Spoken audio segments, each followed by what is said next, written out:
All right, G's up, G's up, G's up. Positive energy all the time. Good to see everyone this evening. I hope you're having a great day. Hope your day worked out excellent. Here we go. All right. Let's do it how we always do it.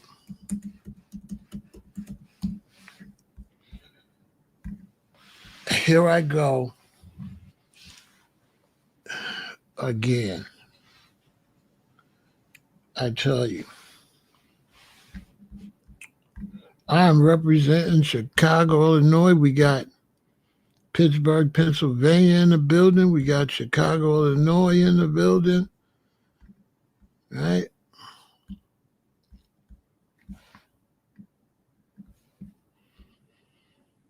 Shout out to everybody on Kick, Twitch, YouTube, and Facebook.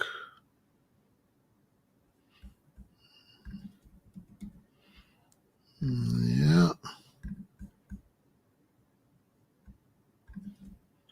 Positive energy.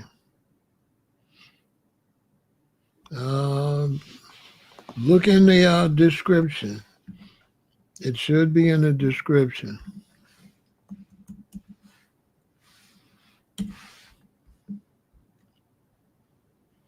It should be in the description.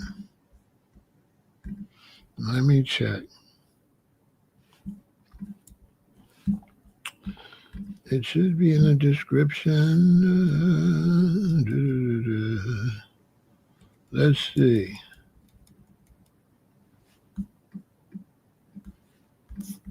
Is it in the description? Oh my God. My computer be acting crazy.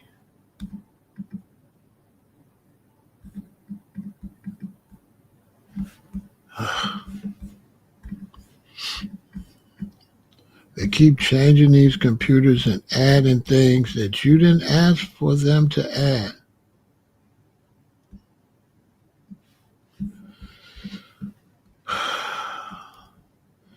Yeah, the P.O.Box is in the description. It's still good. It's good to go. What do we got? Who do we have here? Here I go again. Cincinnati, Ohio's in the building. You say you've been boycotting them Africans. Man. Palm Springs is in the building. Bridgeport, Connecticut is in the building. Phoenix, Arizona. We got Detroit. We got Hartford, Connecticut. We got the DMV in the building. We got Naptown. We got the great biggest city in America, New York, New York. There is no other like New York. Everybody knows I love Chicago, but New York is a whole nother. New York, I would say Chicago is the best city, but New York is the king. There's no getting around that. New York is the king of America. If you haven't been in New York, you have not been to the United States, okay?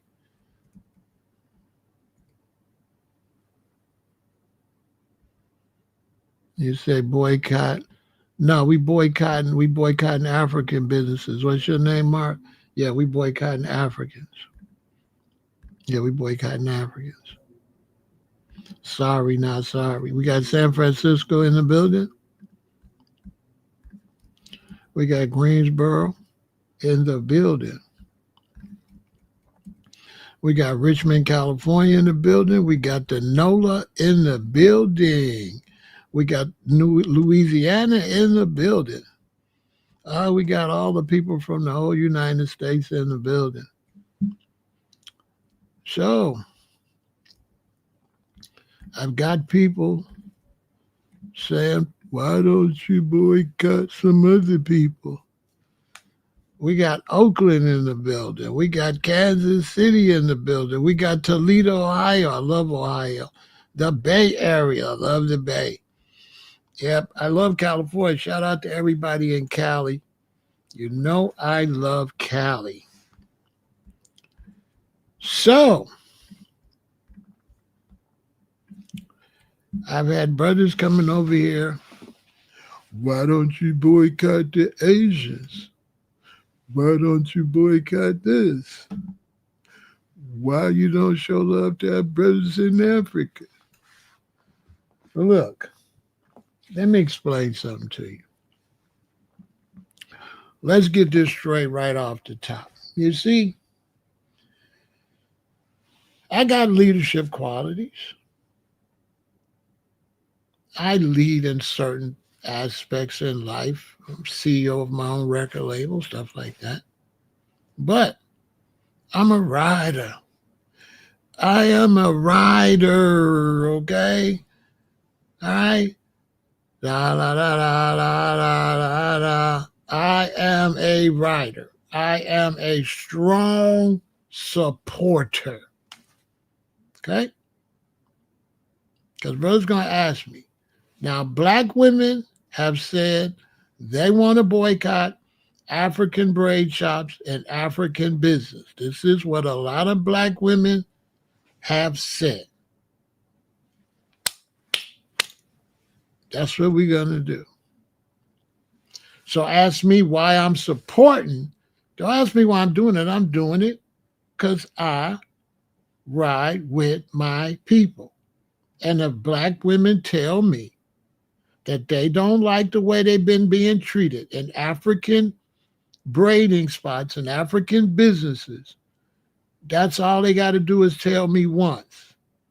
I'm not like some weirdos that you don't believe when your own sister been mistreated and you want to ask all these questions because you wasn't in the shop getting smacked around, getting talked to bad, getting mistreated. Okay? So because you didn't go through that, you don't want to acknowledge that women have. I'm not a person that believes women would just make up a boycott. I don't believe women would just make up a boycott and say people have been mistreated. Now, I got into Pan-Africanism when I was a shorty, when I was 19, 20 years old. So when I was 19 and 20 years old, I was involved with the whole Pan-African thing, Kemet, Rasta, the whole 9 yards. And I can say for a fact that black Africans from the continent have been a total disappointment. Total. Worthless. From my own experience. Our love for Africa and our promotion of Africa, those of us black Americans, those of us that are black Americans, foundational black Americans that have been Pan-Africans for years, I could say that Africa is a disgrace. Black Africans, not everyone, but overall, black Africans and the whole supporting Africa has been a total waste of time. And Africans have been worthless to any type of help for foundational black Americans. They have not benefited us, not a bit. Now, we supported Winnie Mandela. We stood up against apartheid. We rapped against apartheid. We've had African Liberation Days. We have had Marcus Garvey Days. We have been Pan-Africans for many years. Black Americans have supported Africa. And all my support for Africa that I have supported for many years was a total waste of time. On the other hand, Africa has done nothing for the diaspora. Zero. Not for the Caribbean, not for blacks in Europe, not for foundational black. Africa is the worst. They got this is the motherland. This is 1 billion Africans, right? And everybody wants 50 million Black Americans to support 1 billion Africans, but there is no pressure for Africans to do anything. Now, we're talking about a continent that got gold, cocoa, coffee, everything. We talking about a place like Ethiopia that could have sent us coffee, that could have put us into the coffee business. We talking about places like Ghana that could have put Jamaicans and Black Americans into the cocoa business. We could have chocolate. Show me where Africans have helped anybody in the diaspora do any type of business with their natural resources. Show me. Show me where Africa has sent any natural resources to one Black group in this world. And I'm trying to figure out how is all the pressure on 50 million Black Americans to show love for 1 billion Africans, but no pressure on them to be decent, to show any type of love or any type of respect. Because most people in America, Black America, can tell you that Africans are horrible overall. There's some cool, but typically, if you're in America, your experience with Africa is Africans are very nasty people overall. Not a good people. Overall. I've met some cool Ghanaians, a couple Ethiopians. Y'all met nice Ethiopians. I haven't. The only nice Ethiopians I met is when I'm at their restaurant spending money.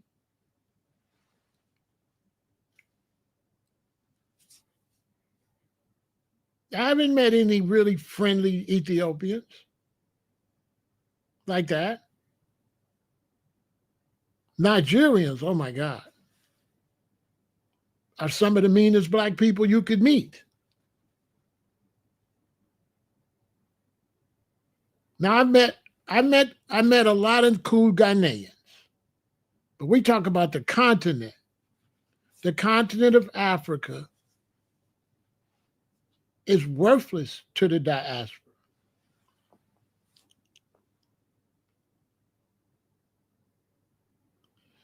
Worthless. Show me where Africa is any benefit to the diaspora, anywhere. Every time you see their leadership, they smiling and grinning with Chinese and Europeans. Not one African leader ever came to the United States and talked to Black Americans except Haile Selassie.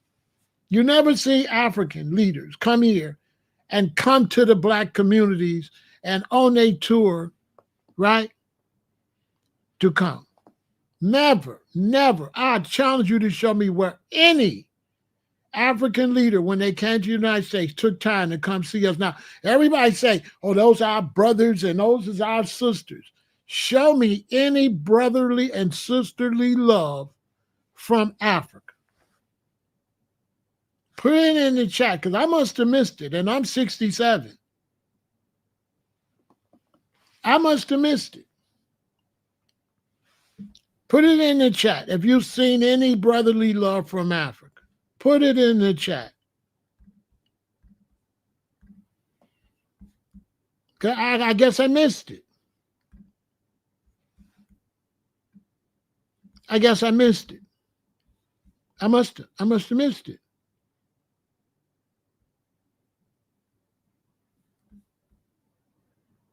I don't know how I was a Pan-African since I was a baby. I don't know how I was a Pan-African since I was 20 and missed it. What I look like? I don't look like a Pan-African?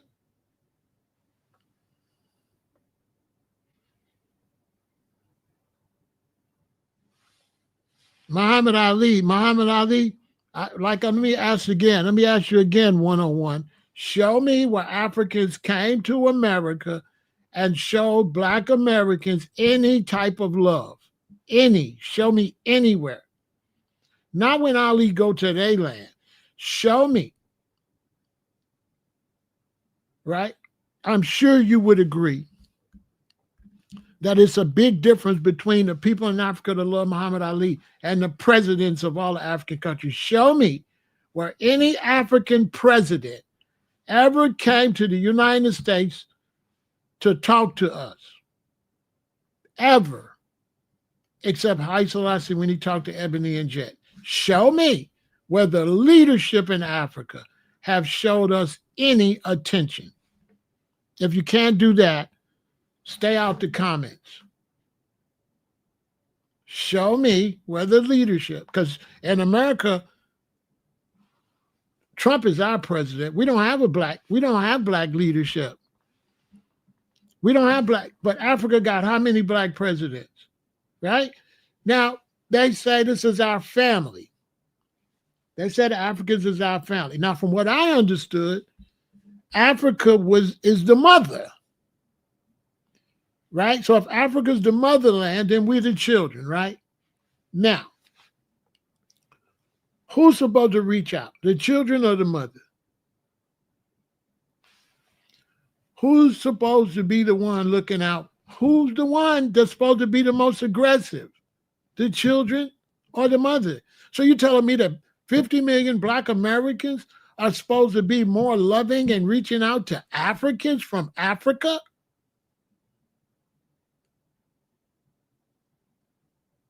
You're telling me Africans aren't supposed to be the main ones pushing love and unity? Is that what y'all trying to tell me?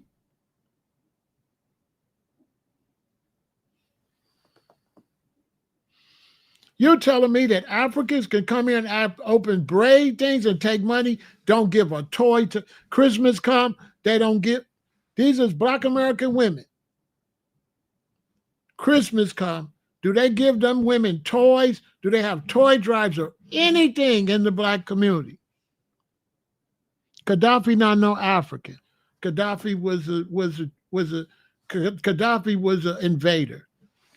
Gaddafi was the invader. Step your game up. Gaddafi was the invader. And then you said Gaddafi gave money to Farrakhan. That's a whole nother diss there, because did Black Americans see any of that money? So now you're making me throw Farrakhan under there. Okay, let's take what you say. I said, did any money come to Black Americans? Gaddafi gave money to Farrakhan. Would you consider that giving it to Black Americans? I consider that giving it to some Muslims. I consider that Muslim business. I don't consider that Black American business. We're not Muslims. Man.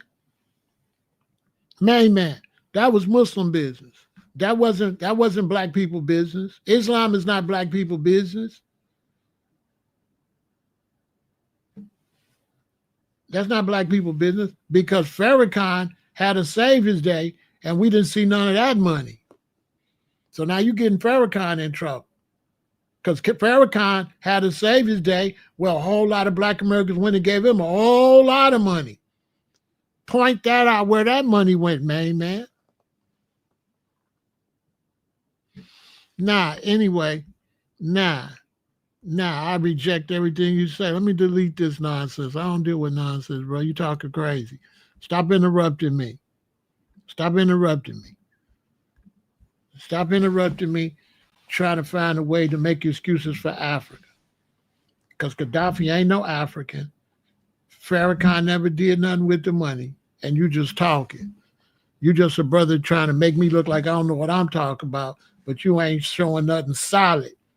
You just picking for straws. Black Americans have never seen nothing from Africa. You talk about what Farrakhan seen. No African president came here and talked to us. African president. Not no Turk like Gaddafi. Gaddafi's not an African. Gaddafi's an invader. So I don't even like Gaddafi. Gaddafi is not an African. Gaddafi is an invader. He's not an African. Now, you brothers need to study. Because when I say Africans, you say Gaddafi, that means you need to go back and study. Because the whole North Africa is not ran by Africans. I guess the Egyptians is Africans too.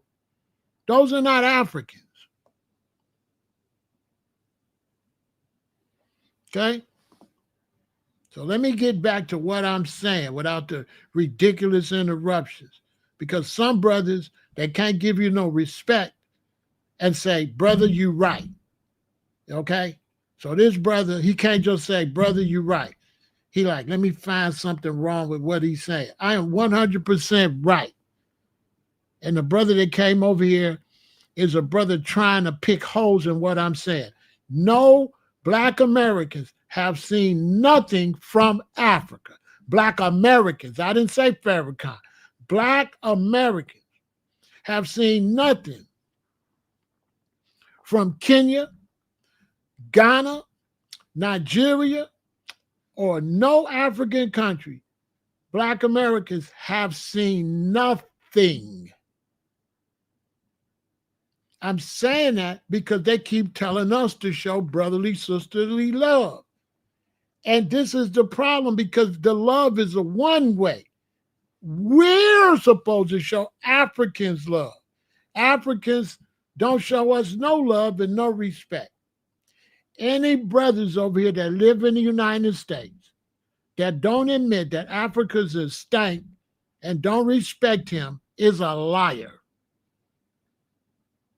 Is a liar. Every Black person in America know we don't have no good relationship with Africans. So when you come over here, I know you are a liar.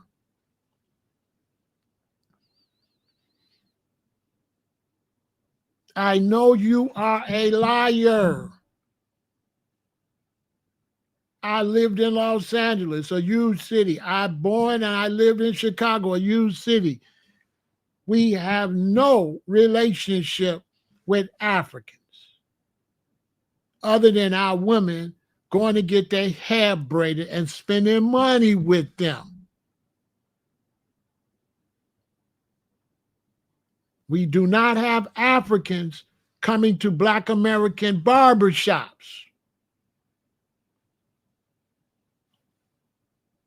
You don't see Nigerians and Ghanaians coming to our barbershops. Tell me I'm lying. Tell me I'm lying. Tell me Africans come to our barbershop like our women go to their shops. Tell me I'm lying.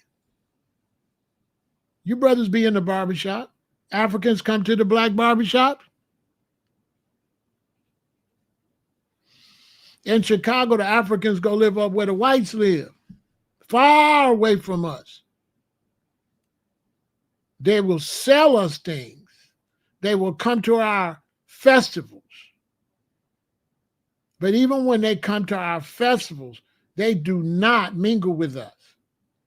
They stay behind their booths, separated, mean mugging, and then if you step up to the booth, they'll smile. If you're finna buy something, this is the real history.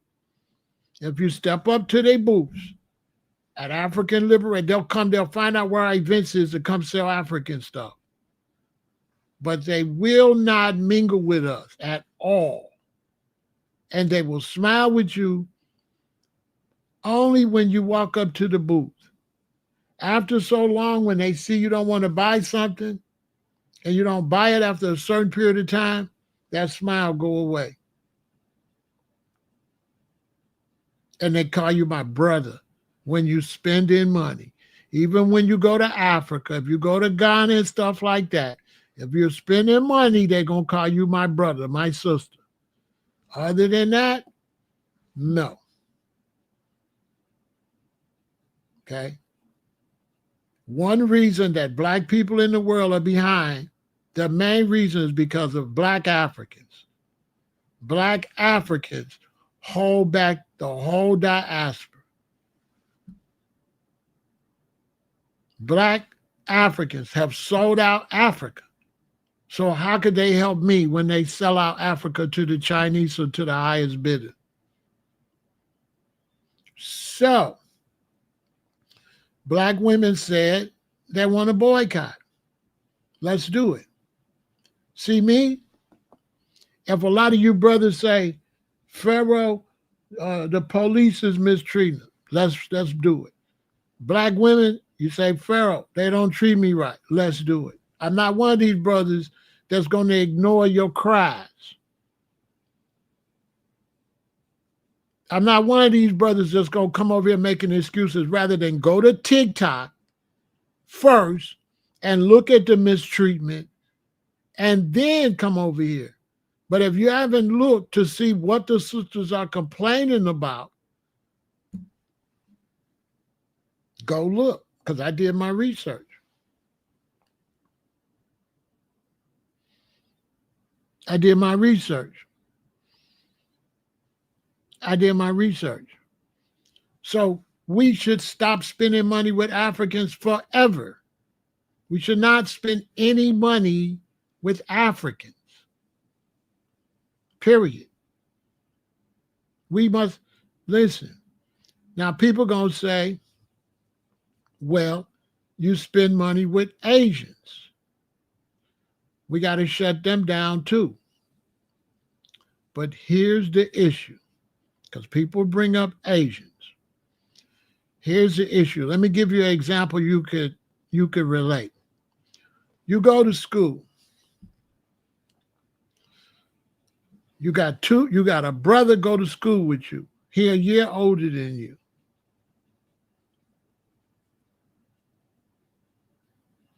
Is it the same if a boy in your brother's grade treats you funny? Is that the same as if your brother treats you funny?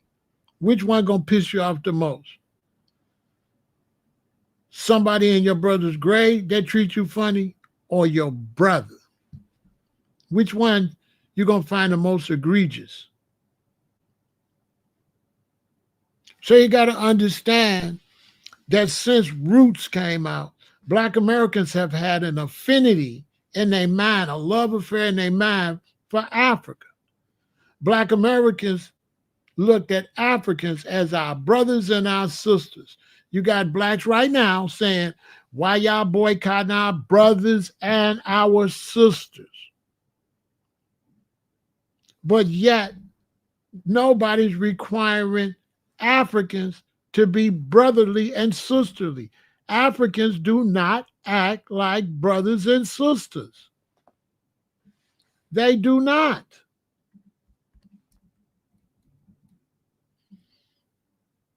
These are not brothers and sisters. They don't really like us. And any Black American would tell you that. If you've been around Africans, there's no way you feel like they like you. My experience with Africans is they don't like you. That is my experience. I don't know. Some of y'all might have had a fake experience. I've met some cool Africans, but I'm talking about Africans in general. They don't really like us. They think they're better than us. They don't accept us as brothers and sisters. They'll tell you, you're not no African.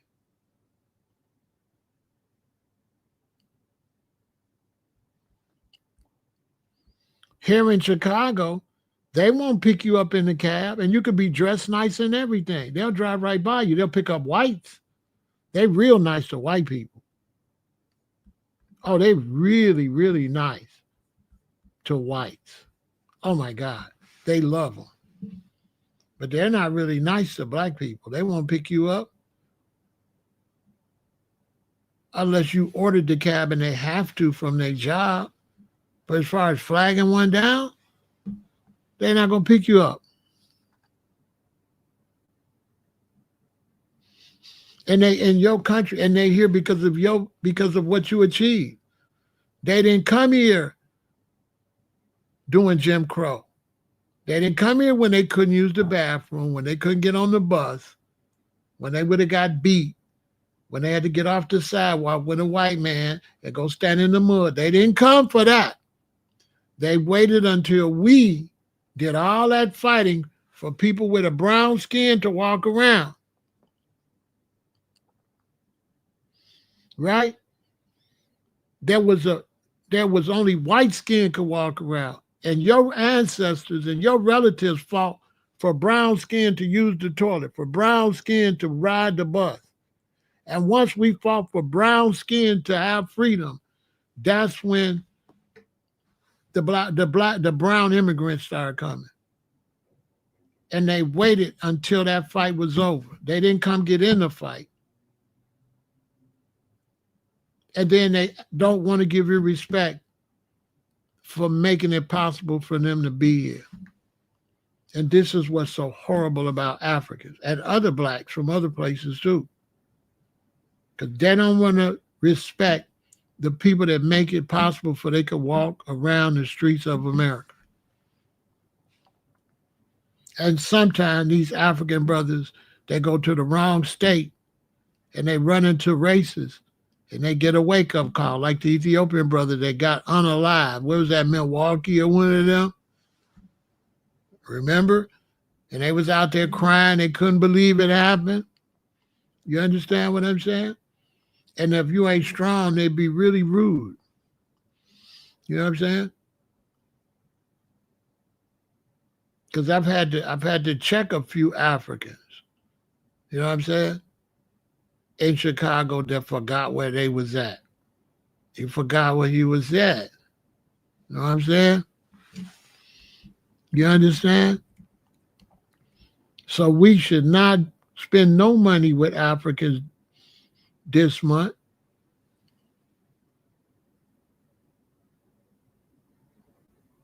He said, Africa's got 54 nations. How can you group the billions of people into one stereotype? Let me ask you something. If they got 54 nations and they coming in from all over Africa and they treat us dirty, wouldn't you say they would be grouping themselves? Right? Because I should be able to say, oh, this one from this country is good, right? Right, Ducks Up? If Africans are coming here and they're coming from everywhere, I should be able to say, oh, these African from here is cool, and these African. Now, let me ask you a question. All them Africans from different countries, are they nice? Do they treat us nice? Yes or no? From every country in Africa that come to the United States, do we have a good experience with all the different Africans? Yes or no? Ducks Up. Do we have a good experience? Because they come in here from every country. Which country is nice, Ducks Up? Which country of Africans have a great reputation? Because Ducks Up, they come here and they all...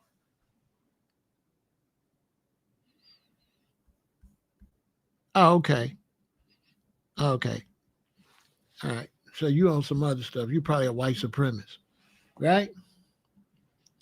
He said, we won't respect yourself, but you're going into their stores speaking money. So you can see Ducksaw is probably a white supremacist or something.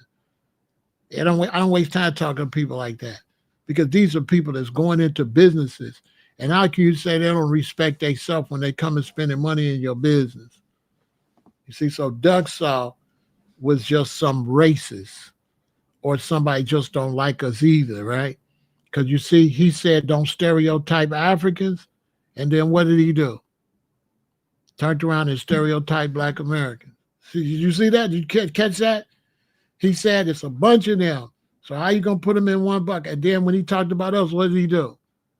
He did the same thing to us that he said we shouldn't do.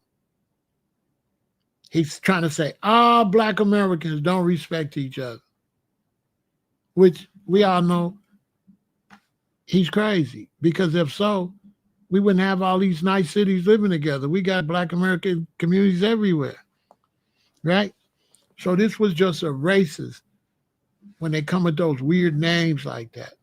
But people say, why you say something? Because what I say, he still got to hold that. What I say got power, and it's going to go and it's going to drill into his head. And no matter what he say after that, he'll never forget what I said. So it's power, word, sound, and power. I know y'all don't understand it, but what I said to him will sting him. It'll cut him like a knife. And then I give him no opportunity to respond. And he just got to hold that. Now he's got to go out his way to be a fool. He's got to ignore the truth now and then destroy himself.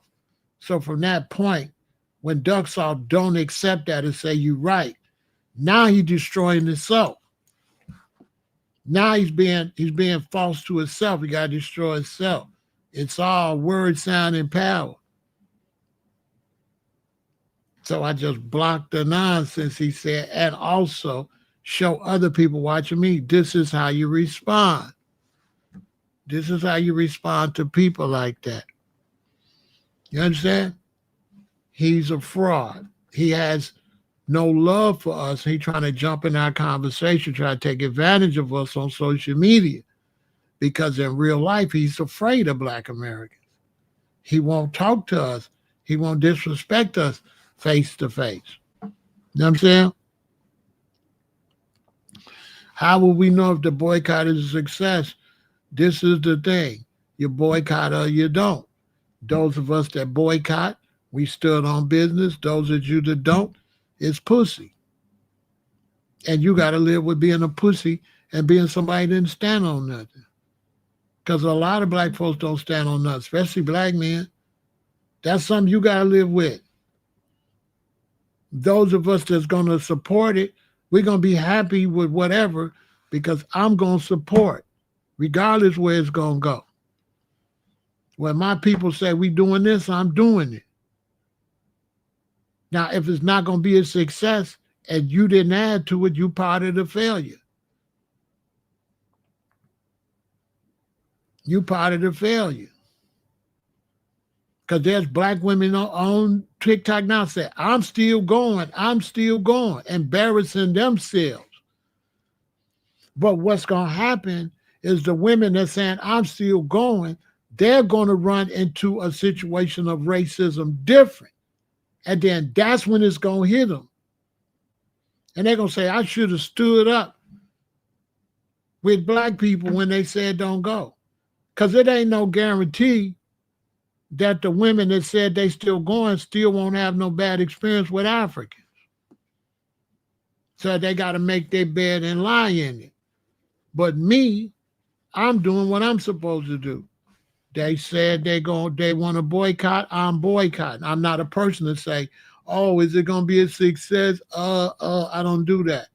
You say don't go, I don't go. Period. All I know is I was a success. I was a supporter. I stood with the sisters. If you didn't stand with the sisters and you don't support it and you're not pushing it on your social media, you're what's wrong with the Black community. Any Black person that don't stand with this is the problem. Basically. And that's a whole nother video of how many sellout lames we got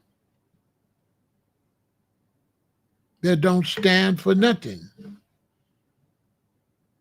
They don't stand for nothing. They want to do what they want to do. You know what I'm saying? But now I'm riding. Now look, I guess it's good to have a little backstory, right? When y'all say it'd be good to have a backstory so we know what we're doing. All right, let's do it. Listen, Black Americans know that it's not all Africans that are disrespectful towards Black Americans. We know that. We know it's not all. We know that it's a small minority of Africans that are loud and disrespectful and denigrating towards Black American. We know it's a small minority. We know the majority of Africans don't feel that way. But the problem is the majority allows the minority to be the loud voice. The majority allows the minority to be their representation. The majority allows the minority to continue with the denigration and the disrespect. And the majority does not step in to call in their minority.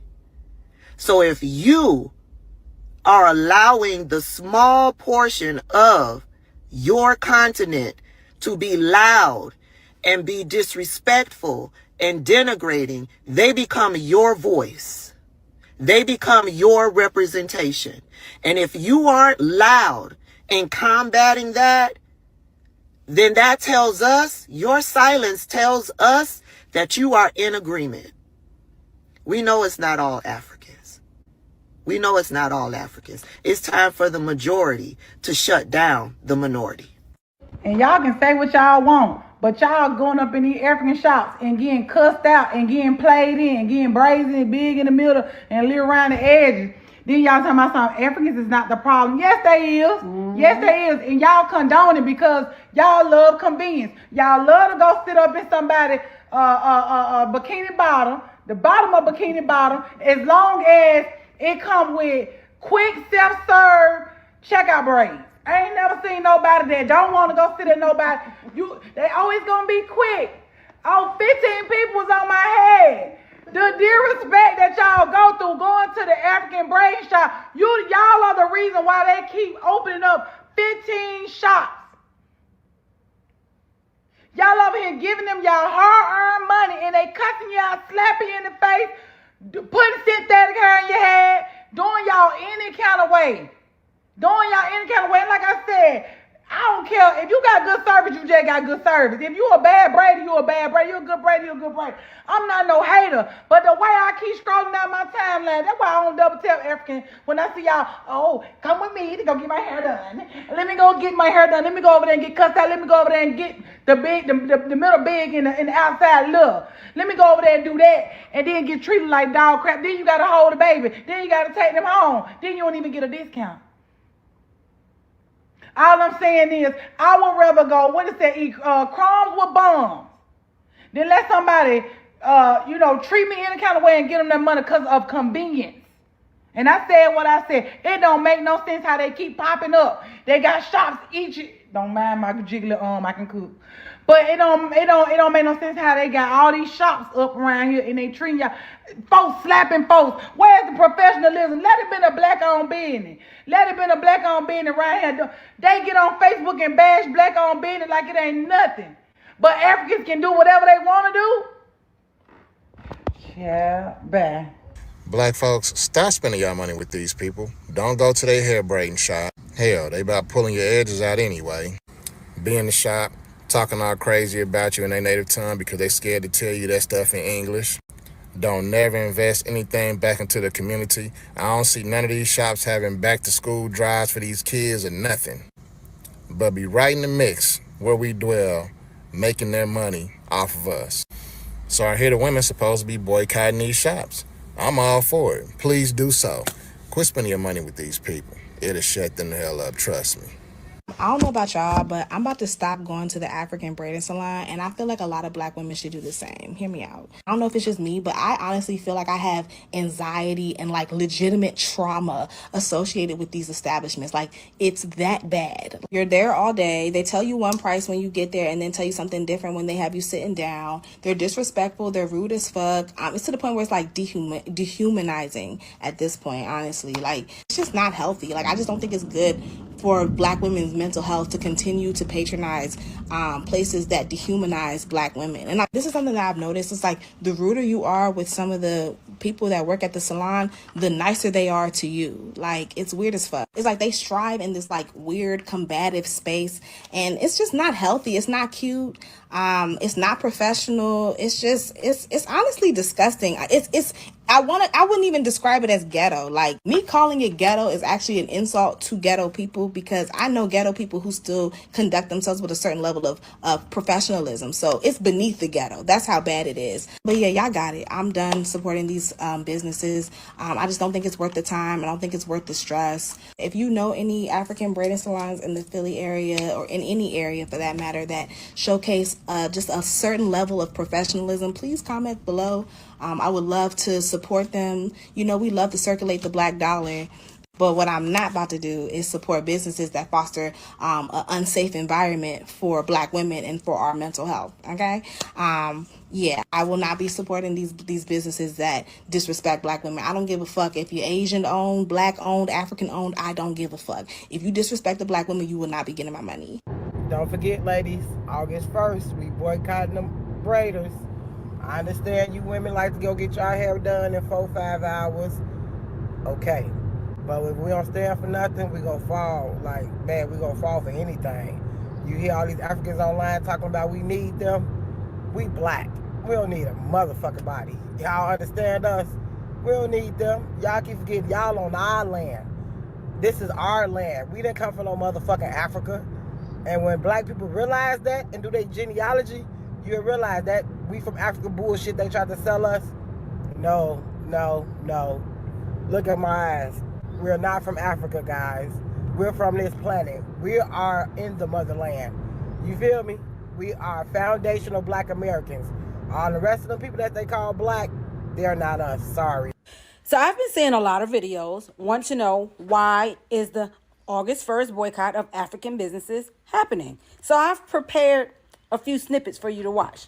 Follow along. You black Americans, you feel so entitled. Over what? The next right. Lazy ass motherfuckers. Yes, you guys don't like black Americans at all.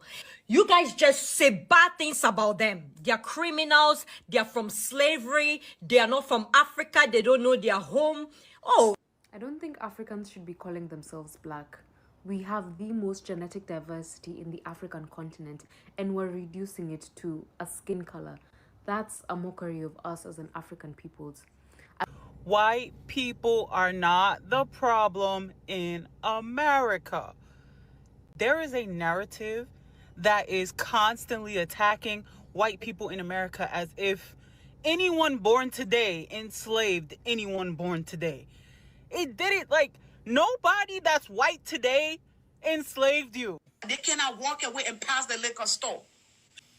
That when the cop pull all over, we don't have to stop fighting. I have my First Amendment right. What do y'all feel like y'all should do in order to know where you guys come from? Are you guys doing the DNA test? We're telling you. We're telling you we're from America. So you are still enforcing us to have to prove to you that we're black enough or we're African enough. We don't feel like we need to do that. Well, then that's disrespectful. How is that disrespectful? Because you don't even want to try. Y'all not even taking the time to talk to us without criticizing us. We're weak, we're lazy, we don't fuck with them. The fact that you didn't want to do the DNA test, the fact that you didn't want to do this is showing how ignorant you are. That's what we I'm see ignorant because of that? No, that's you sound ignorant. Get the fuck out.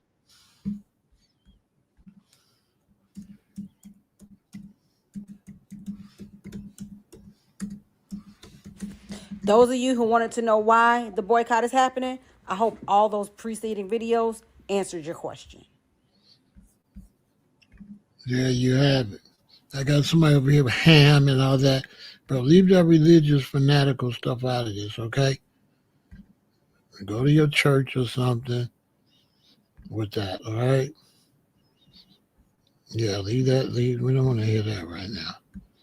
That's totally irrelevant.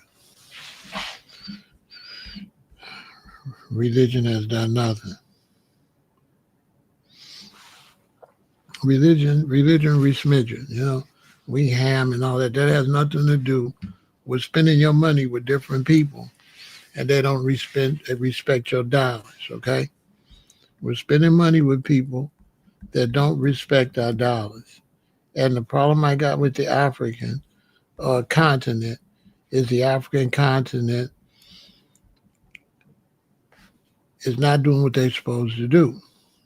They're not taking care of themselves in Africa, and they're doing nothing for the diaspora.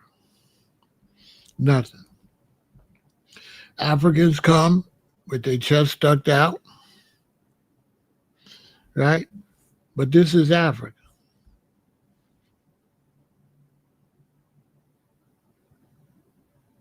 You see what I'm saying?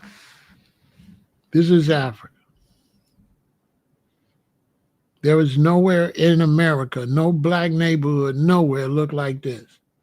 There is nowhere where black people live that looks anything like this.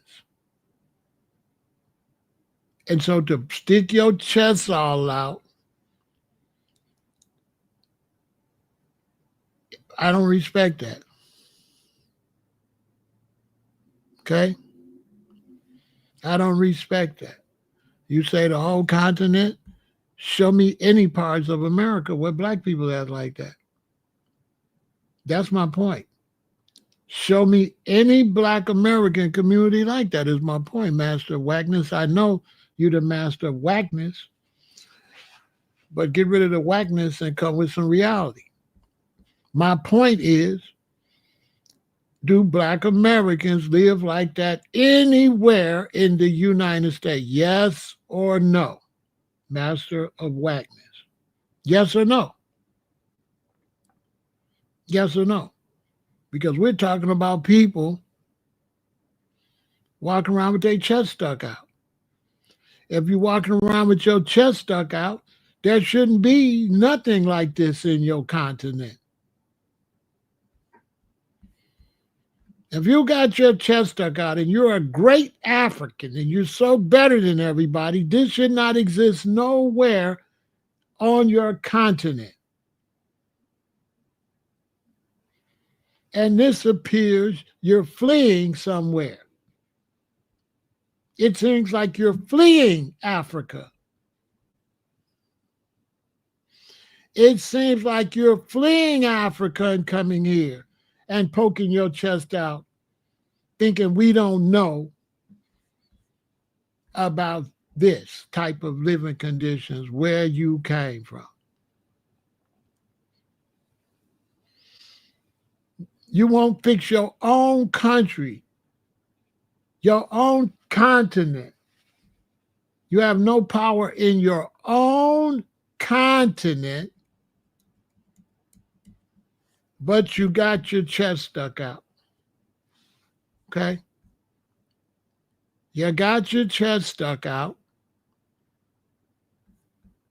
but in your own continent, you ain't doing nothing for your own people. Mind you, you got all the gold. You got all the uranium.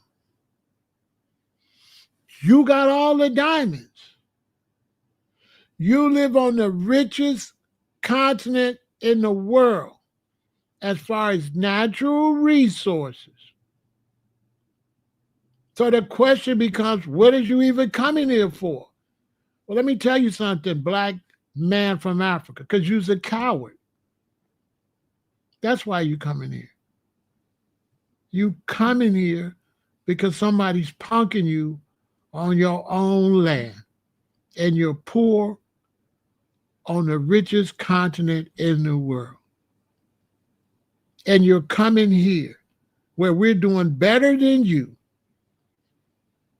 without none of the natural resources and only 50 million, and it's a billion of you Africans, and you can't fight for your rights and get your independence and build up your continent.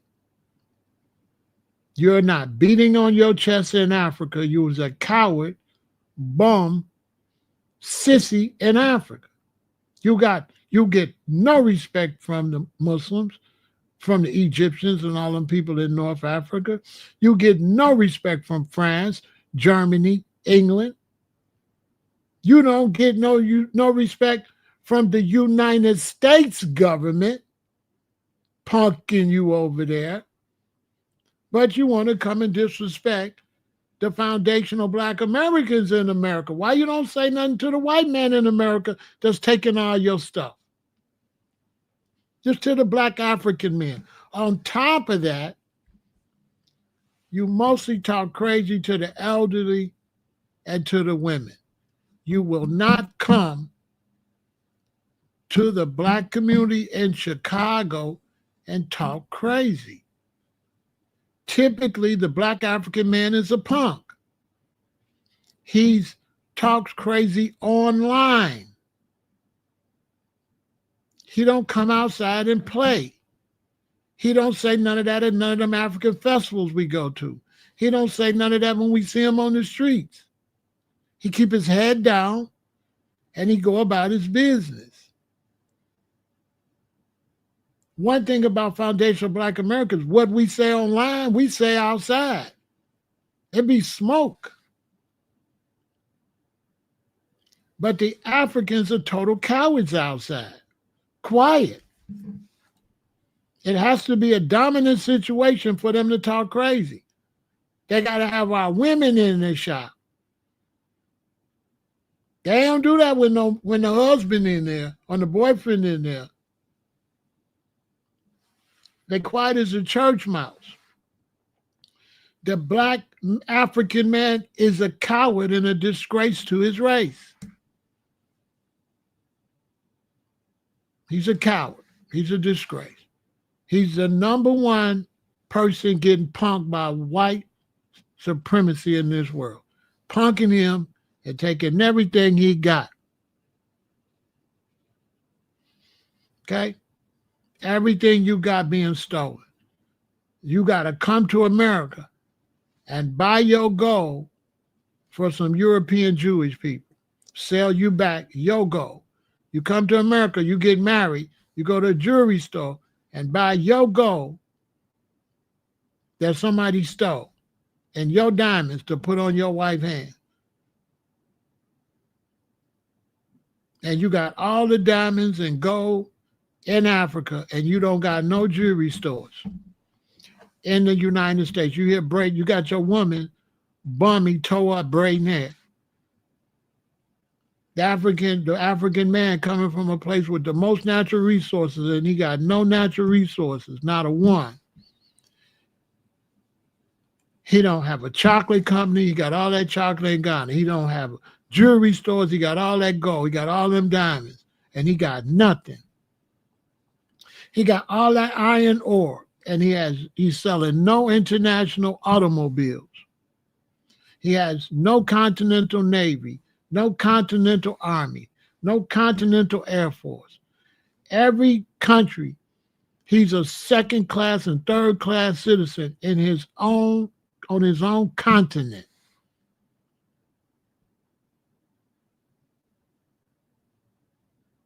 And making the horrible mistake of having your woman talk crazy where the word gonna get out in the hood and everybody know how that's gonna turn out when that information is spread. Y'all know what's gonna happen. Who remember when the Asians got out of line and Tyrone Mohammed and them went in there? Who remembers that? Because people say, what about the Asians? Come on, don't speak about nothing you don't know nothing about.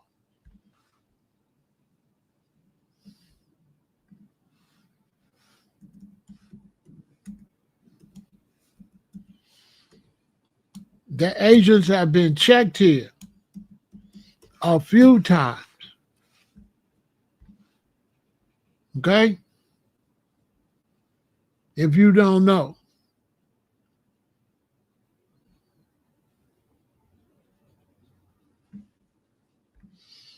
If you don't know, then step your game up and do some studying. This the rack. Find out what happened to Asians in Chicago when we find out they ain't behaving. Ask somebody. I can't say on YouTube. I can't say. I can't say how it go down in the rack. But look at me. What's going to happen if my queen go in some shop and she come home crying and tell me somebody in there talking crazy? What y'all think going to happen? Name me one time, and I've had queens go to Asian shops. Name me one time any of them came back with any complaint. Name me one time, because they already know that they can't let no black woman walk out of there with no complaints. They already know, not in this city. They already know. Now, let's address why we don't have our own salons and things like that. There is a reason that we don't have a lot of salons and things like that. Okay? The reason that foundational Black Americans don't have a lot of nail salons and braiding salons. Who remember when this popped off? The reason is because foundational Black Americans in a place like Chicago got high-level jobs. We work for the government and stuff like that. So you can't expect no black people in no well-developed city to have those type of jobs. Those type of jobs are low-level jobs, low-level hustles in a big city like this, where we got two type of people. We have real money getters, then we have the regular blacks. Most of the regular blacks are not going to have a business mind state. But the blacks that do got a business mind state, it's bigger than a salon. Now, we got sisters here that do hair braiding and all that too, don't get me wrong. But for foundational Black American sisters that do hair, they do drive up. They come to your house and do your hair, or you come to their spot. They do it. They're not paying no rent. They hustling. They're making a lot of money, but they're not paying for no building. They getting serious money, but they getting it in their apartment. You understand? This where the hustlers at. Ain't no black people in Chicago gonna pay you no bunch of rent for no building when I could be braiding hair for the same price and keep all the money. If I pay for a building, I got to pay for a building and rent. I'm already paying rent. What I'm paying for a building for? What I want to have my business registered for? What I want to pay taxes for? Yeah, she make good money. Yeah, they don't want to sit in, and then we don't do chemicals. We're not going to do the chemical hair nail stuff. But we do the hair, but the hair is done by appointment. We do hair, we do tattoos at home. I know a brother right now, you can call him, go to his house, get a tattoo.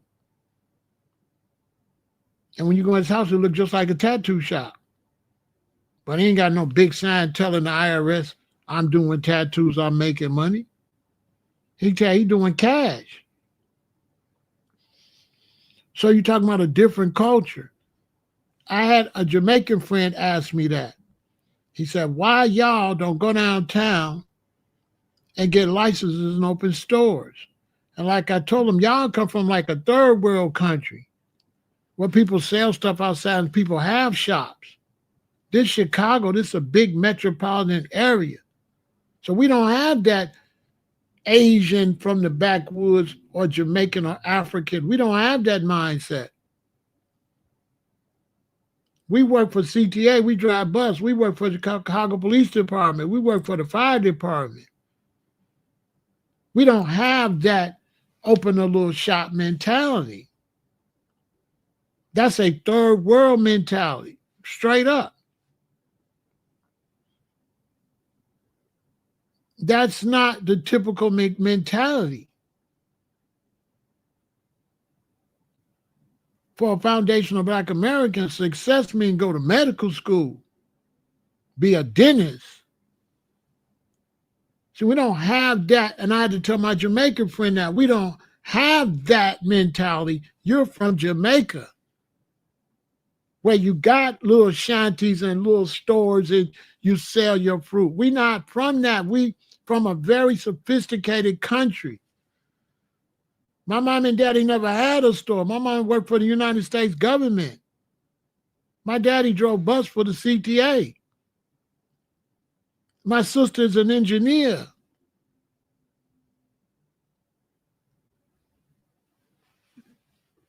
Where am I gonna get that philosophy from?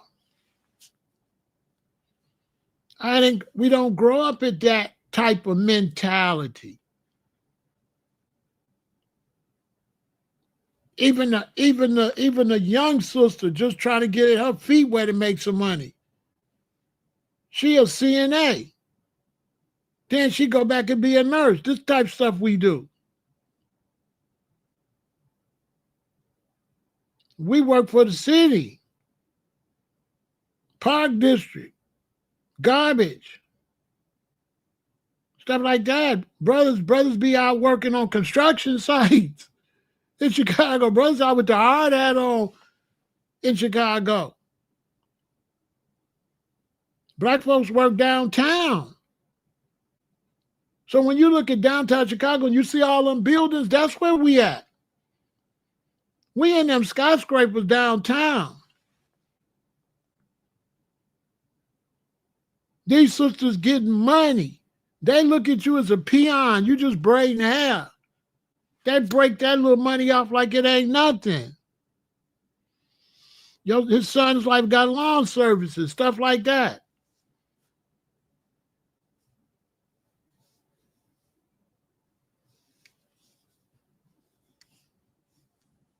But as you go to different cities, you're going to have different types of hustles. So you're going to have a hustle in this city, then the next side city, you're going to have this type of hustle, then the next side city, you're going to have that. But when you get in a major metropolitan city, big as Chicago,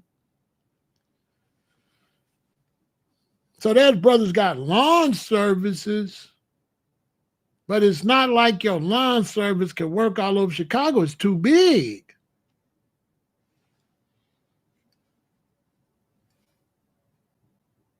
And so people in Chicago, young people, they work for the post office. Money right away to feed their baby. Money right away. They don't go and get little shops. That's why you see the Koreans with the little nail shops. You see the Africans with the little shops. That's not a Black American thing. We haven't done that since back in the 70s. That's when we had barbershops and beauty shops. But because we live in a major metropolitan area, they need workers. So there's work, right? So in Chicago, guess how many people get fired every day? See what I'm saying? Guess how many people quit their jobs every day? Guess how many people retire every day? So every day they need employees, every day.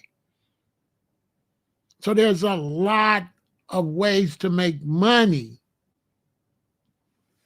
Africans, they mostly get into medical when they come over here. If they don't get into medical, they try to get a store. Jamaicans, they try to get a store.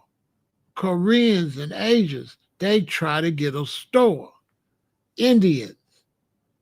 And don't get me wrong, they make good money. They have gas stations and stuff like that. But don't act like they doing better than Black Americans that's pulling up with the new Benz and getting the gas. You understand?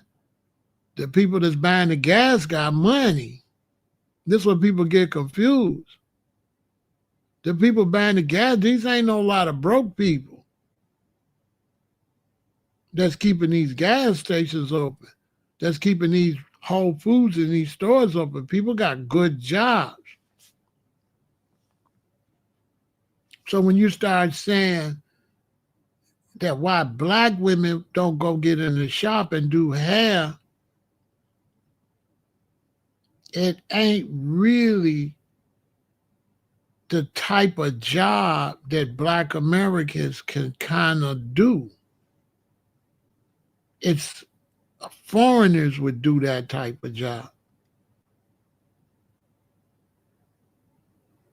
You know, you're not going to find no young black women go get a babysitter so they can go to a salon and do hair.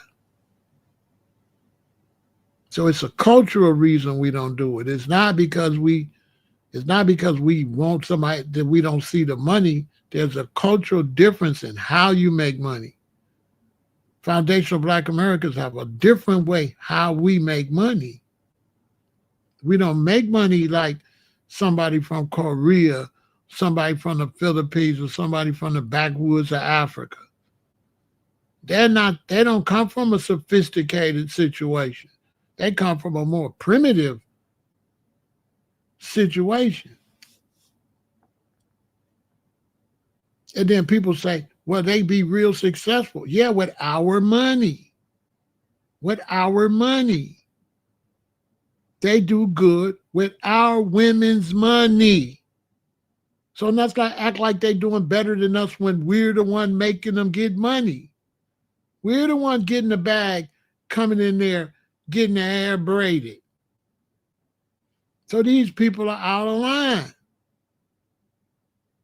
Rather than run their businesses and have some respect, they get all disrespectful. So now when they get all disrespectful and people start complaining, they create a new market. So then young people will do what? I'm going to get a salon and do hair. I'm going to do this and that. But that's not going to be real common because they got to pass up too many other ways to make money to braid hair.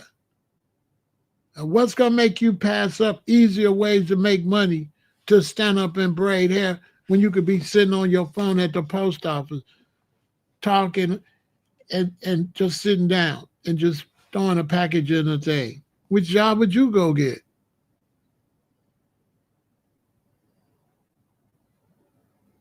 So it's like a culture difference. So when them Africans come here talking about how hard they work and stuff, it's just because you're from the backwoods. You don't understand the difference in the culture. You don't say we lazy because we not doing that kind of work, but the whole city, if we lazy, the city not running. And you coming from Africa talking about we lazy, but all these black police and all these black firemen, you saying they lazy? You saying all these black people that go to work every day in Chicago. This is for a lot of you black immigrants. How you come to America where black people got major jobs, 9 to 5, homes and everything. How you come talking about we lazy? As dirty, and you had to leave Africa. Seems like Africans is lazy. Seems like Africans don't want to work together to take over their continent.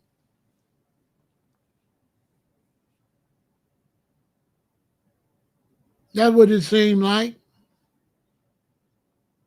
Because if you come to America in the daytime, you ain't going to be seeing a whole bunch of people just walking around. Certain areas, you're going to see people in poor areas. But Africa, you just see broke motherfuckers walking around all day. Everywhere, just walking around. You ain't going to see that here from 9 to 5. People's at work. When you go in black communities, ain't nobody outside. Ain't nobody outside just walking around, all them people walking around in black America like that. I don't know what nobody told you. You're not going to see no black people walking around at 10 in the morning, 11 in the morning in the black neighborhood. They at work.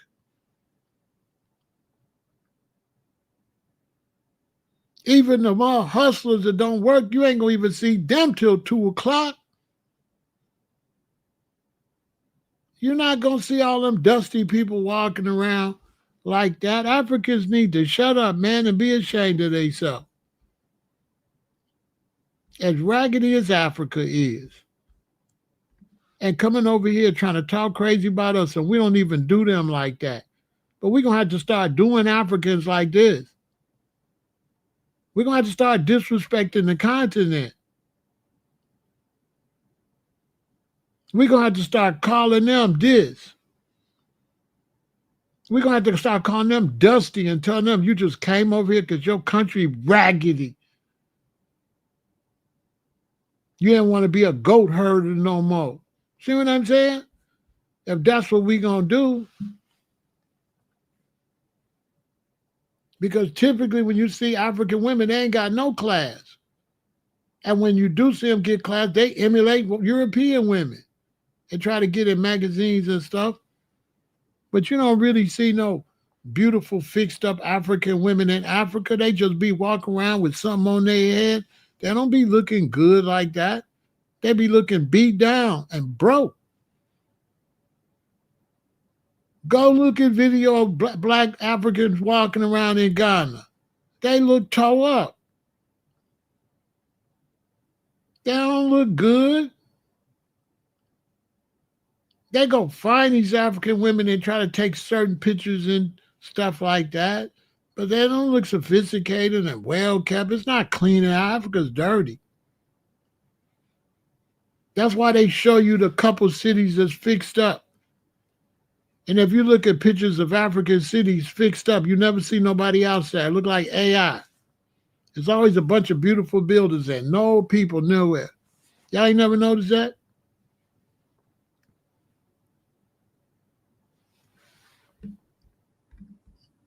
Nigerians. You know how raggedy Nigeria is? You know how much substance abuse is in Nigeria? You know how much abuse is in Africa? They got whole big places where people's just junkies by the hundreds and like dirt and filth. They don't got nothing like that in America. We don't stuff they got in Africa. We don't got in America. We don't got dirty spots like that.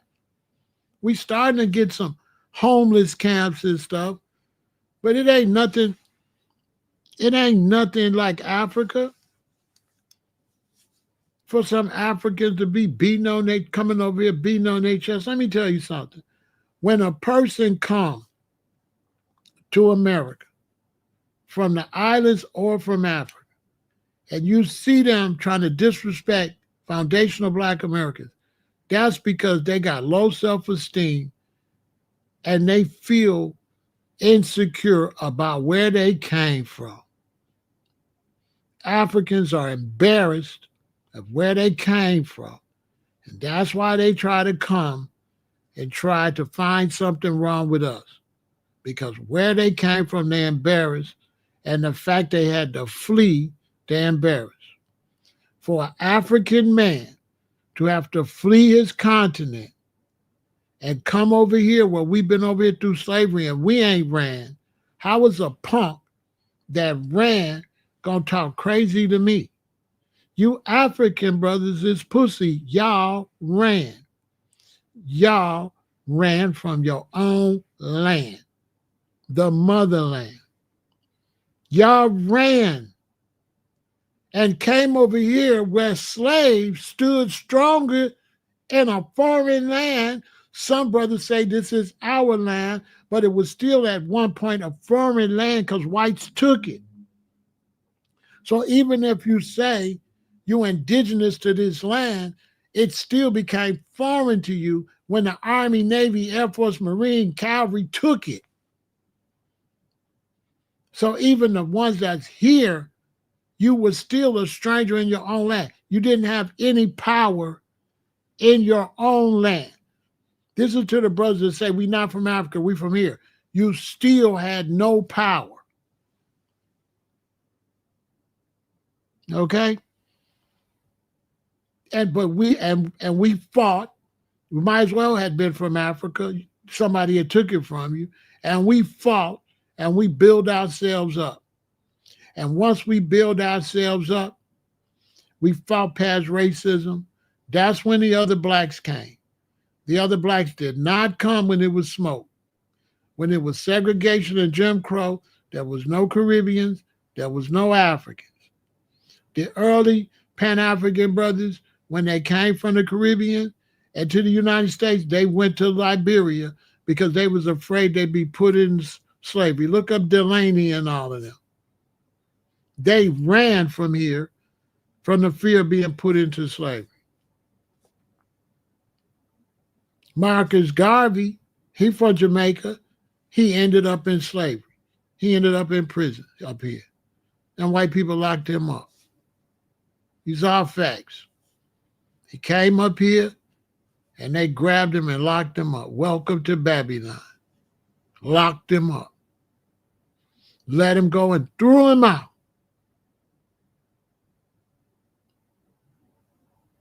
He beating on his Jamaican chest.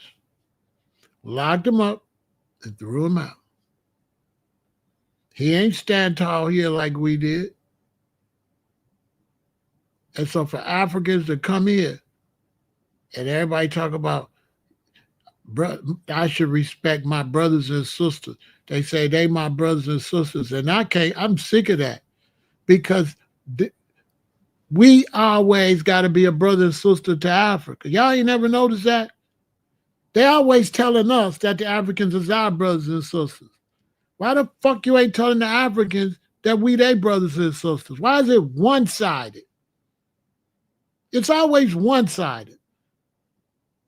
Especially to you brothers in America, the little Pan-Africans. Y'all some bitches.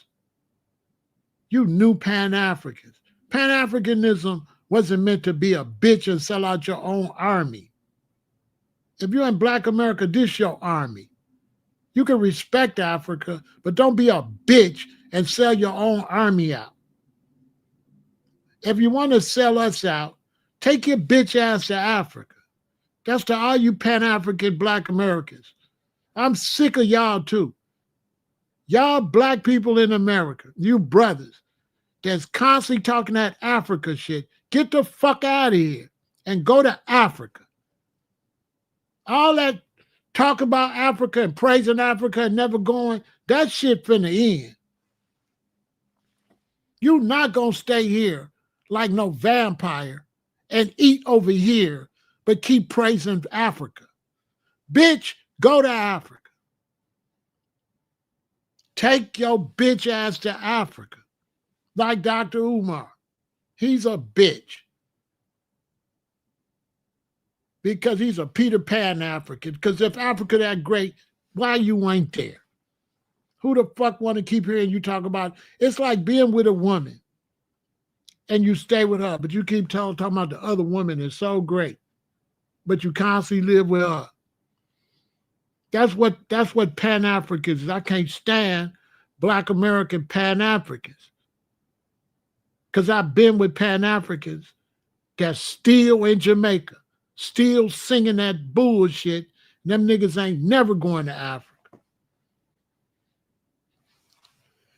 98% of Pan-Africans ain't never going to Africa.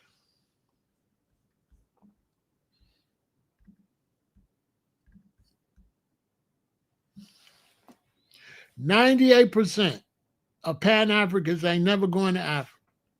2% gonna go, and 1.5% of them gonna come back. 5% gonna be left. 2% of that 5% gonna die over there, and the other 3% gonna be over there living like a bum-ass nomad. You ever seen the Black Americans that live in Africa, how they look broke? How they look like they in retirement? They want somebody like me to go over there and live like in retirement. You ever notice they in Africa? They love Africa, but they make all their money on YouTube from the United States. They can't make no motherfucking money in Africa, and they always going live, trying to get monetization from YouTube to tell you how great Africa is. If Africa's that great, why you on Google? Google ain't African. Why you got to talk to us over here to get money? Why don't you go on the African goddamn YouTube and make some motherfucking money? So they tell you Africa's great, but they're getting all their money from everywhere but Africa. Okay? Show me a black person that go to Africa that still ain't trying to get money from over here. If I got to go to Africa but still get money from over here, what the fuck I'm going to go over there for?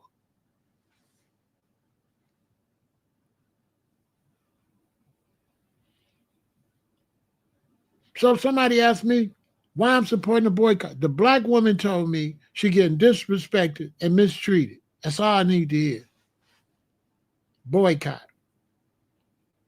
I'm not like some of you weak niggas. She tell me, Pharaoh, they not treat me no good in there. Boycott.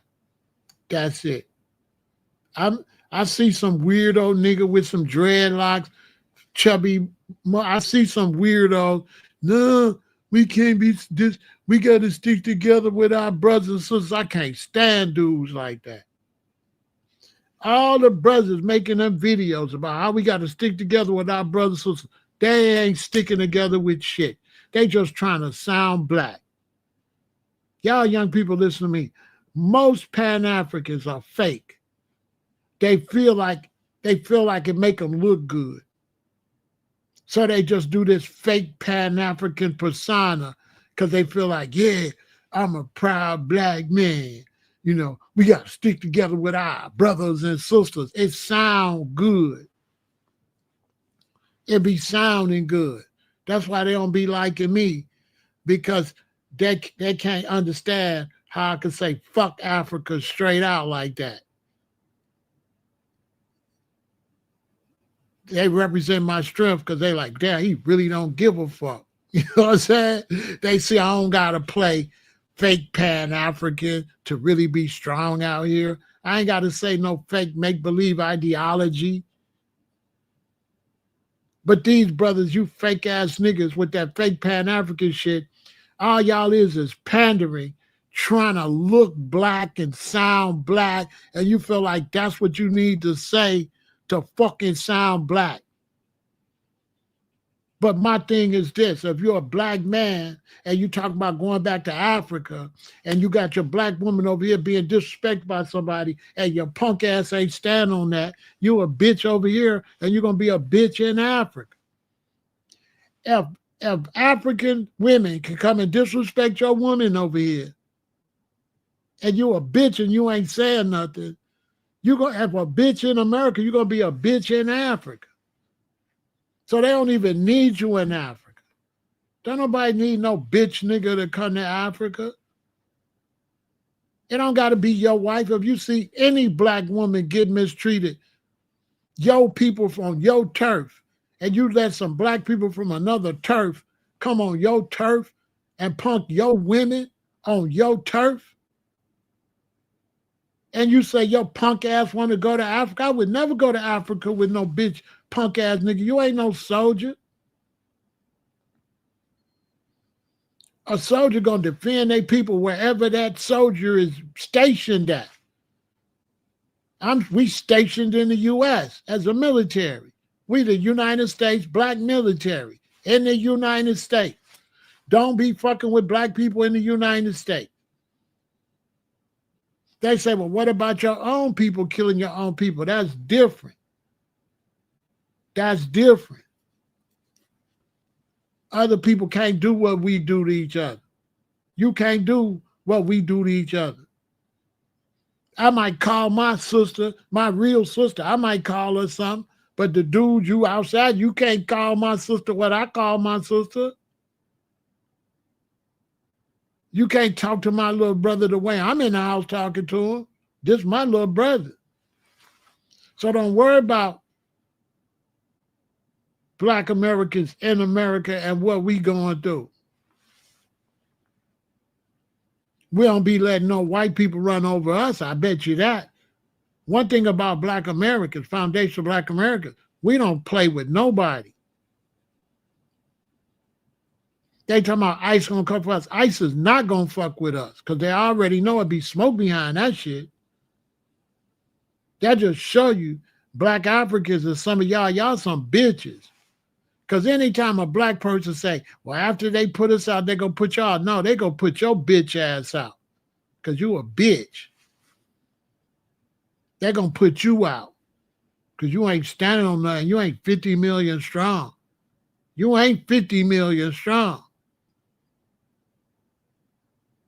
It hit different when you fucking with 50 million strong. Militarized. We not African. We ain't from the backwoods with no motherfucking machete. We deal with high weaponry here. We've been in the military, Army, Navy, Air Force, and Marine, Coast Guard. We militarized. We police, sheriffs, and shit. Niggas done served time in the military. Foundation of Black America. We ain't from the backwoods nowhere. They gonna do what? They don't dislike us. They dislike you motherfuckers.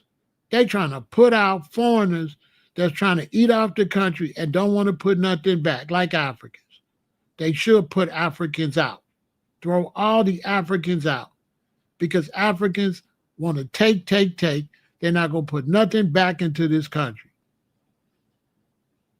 You don't want people coming over here, taking money, shipping it out the country, don't give a fuck about the country, exploiting the country. And that's Africans.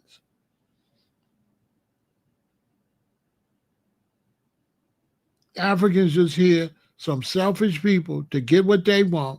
They want to come to a country that's nice for them to come, but they don't want to keep the country nice. And anybody that'll come over here, they'll destroy your country and then run over there. They professional runners. So they're not going to put nothing into the country because they're going to be running. And running.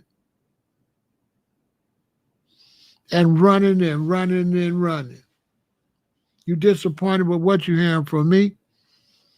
You're disappointed in me?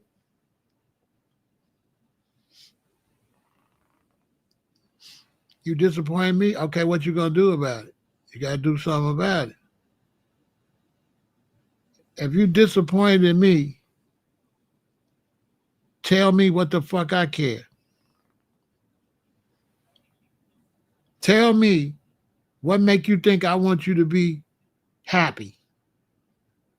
That I want to say something you approve. I don't even know you. What's your name? I'm Wally. Where you from? You from Africa? Man, go fix them goddamn Africans. That's what's problem. He probably disappointed in what I'm saying, but he ain't disappointed in the Africans. He ain't disappointed in his people. He ain't trying to teach them dumb niggas nothing. A lot of times they come over here trying to tell us something. Man, listen, don't tell me nothing. I don't want to hear nothing you talk about. You be disappointed in me. How you disappointed in me? You need to be disappointed in this shit over there in Africa. Why you ain't disappointed with this? Huh? Why you ain't disappointed with this? Why you ain't disappointed they over in Africa taking all your shit, taking all your gold, taking all your diamonds? Huh? Why you ain't disappointed in your own behavior in Africa? Why you ain't disappointed you got to run from Africa like a little girl that can't fix your own country? Why you ain't disappointed y'all got all that tribalism when you black ass niggas in Africa don't stick together? Why you ain't disappointed in that? Because I'm not disappointed with Africa because I don't give a fuck about Africa no more. We got to take care of ourselves. I've been gave up on Africa. And I'll tell all black Americans, give up on Africa. Stop trying to be brother and sister to Africa. Let Africa figure it out. Because you putting energy into somebody that ain't put no energy into you. And like the song say, it's so good loving somebody when somebody love you back. And Africa don't love us. Africa don't like us at all. Africans are the disgrace. That brother need to be disappointed with black Africans who are a disgrace to the black race. Black Africans are a total disgrace to the black race. 1 billion blacks Ain't worth shit. We can't depend on them for nothing. They got to come eat off of the 50 million. They got to come over here to eat. They got to let the white man steal their natural resources and bring it over here. And they got to come over here and live off of their own natural resources. You understand?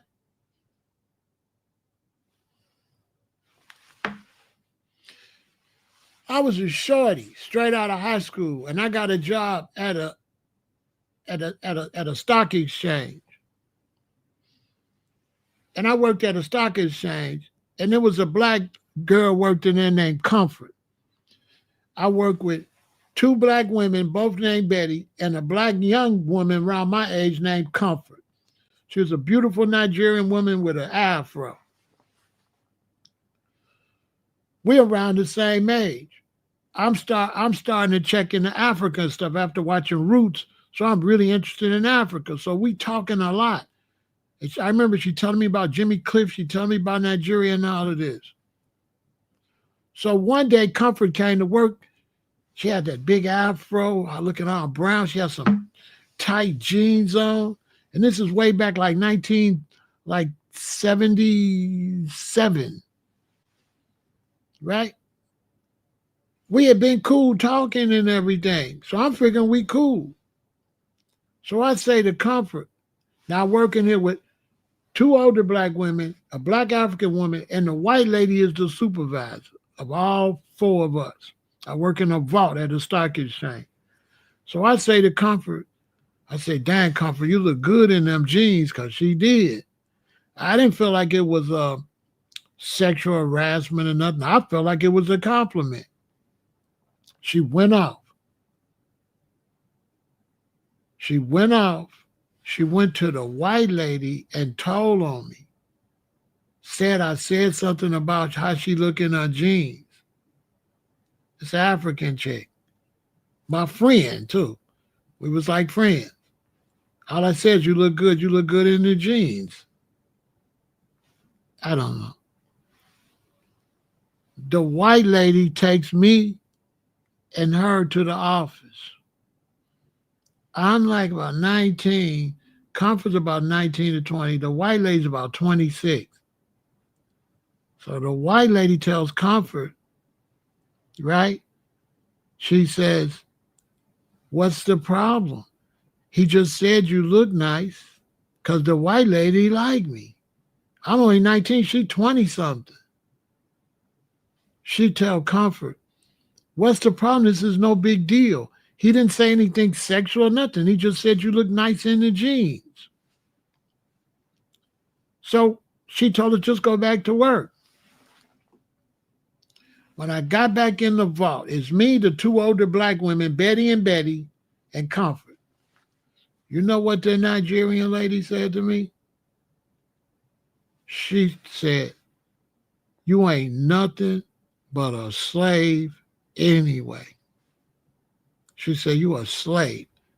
You ain't nothing but a slave. Now, for her to be 18 or 19 and say that means her family been saying that, don't it? That means this is what they say, right? Because at that age, she's not going to just say that.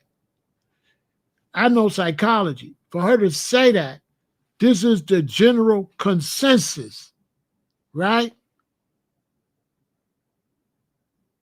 Right? Right? This is a general consensus, right? For her to say that, right? What she said. Where'd she get that from? Young like that. It wasn't cruel because y'all know I was a G. I'm wearing tailor-made clothes and shit. I'm a player at that time. I said, look, bitch, the only difference between you and me is, bitch, you just got off the boat. I been got off the boat, bitch. You know what I'm saying? And I told her straight up, bitch, you just got off the boat. That's the only difference between you and me. The only difference between you and me is you got off the boat. I didn't look at it as hating. I looked at it as this is what her people is right. I said, oh, Nigerians, okay. I said, oh, I knew it didn't come from her. She was too young. But I showed her love, though. I showed her love. I said that I just didn't speak to her no more. But I showed her love. Because I had a girlfriend at that time named Pat. You know what I'm saying? And if I would have felt the way, I just would have told Pat. I would have called Pat Job. And I would have told Pat to meet me up there. And I would have sick Pat on her. Pat would have beat the brakes off of her. You know what I'm saying? I didn't do a bogus like that. I didn't do it like that. I blew it off. I wasn't mad. Because like I said, if I was mad, I would have called Pat. You know what I'm saying? So I wasn't mad. I was a little confused. I wasn't mad, but I was confused. I'm like, what? I'm a slave. You know, I had just seen Roots and shit. So then that was a wake-up call. I was like, oh, you know, that was my first experience with Africans. You know what I'm saying? Besides the Africans I work with, that was my first bad experience with Africans. You know what I'm saying? And I was like, a slave? What? You know what I'm saying? What? You know? That sounded crazy to me. She said, you were a slave. I said, what? I'm a slave? What? What the hell you mean? I'm a slave? It was real confusing. This was Pat. You see this how I was dressed? I got on a tailor-made suit. This is the actual year that shit happened. Facts. See, I went and got my baby a tailor-made suit. That was her first tailor-made suit. She was happy as hell. Look at that ass on her. She was popping, wasn't she? I think I got a jerry curl, too. I just got my jerry curl. See my suit tailor-made, pinstripe, matching tie and all that. You know what I'm saying? I would have just told her. You know what I'm saying? I would have just told my baby. My baby would have just really crazy because she liked to fight, you know? She liked to fight, you know what I'm saying? I was trying to tame her. Whoa, Tiger, hold on, Tiger. You know, she was a little wild. I didn't do the African sister like that. I just let it go. You know what I'm saying? I just let it go. I just didn't talk to her no more. I'm like, oh, okay, you weird. You know what I'm saying?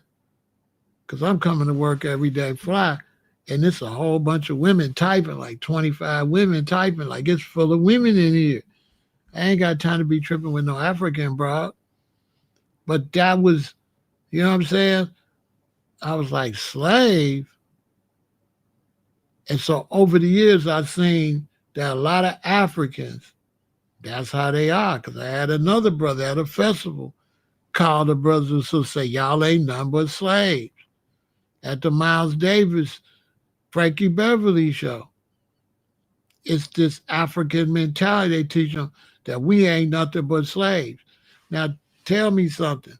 If you get around West African, right, and they say you ain't nothing but slaves, and then your history say that West Africans sold people, right, to the Portuguese and sold slaves, that make you believe Africans really did sell their own people. Africans really fucked up and really sold their own people. And they still, the West Africans is still the same.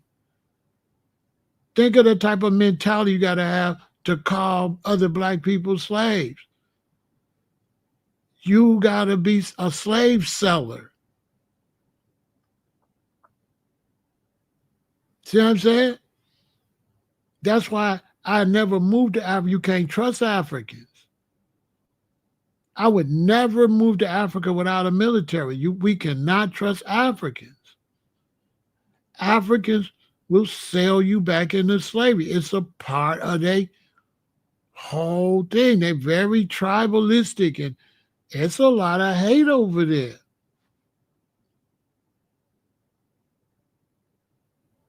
It's a lot of hate over there. Because this was a young girl. Where the hell you get that from? This like 1977 or something. Slave? Who taught you that?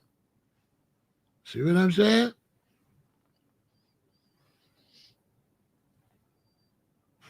So this is why black people are totally not really into it no more. I was a Pan-African, but I was like, oh, ain't no need of me being no Pan-African and running in those situations so people don't really like me like that.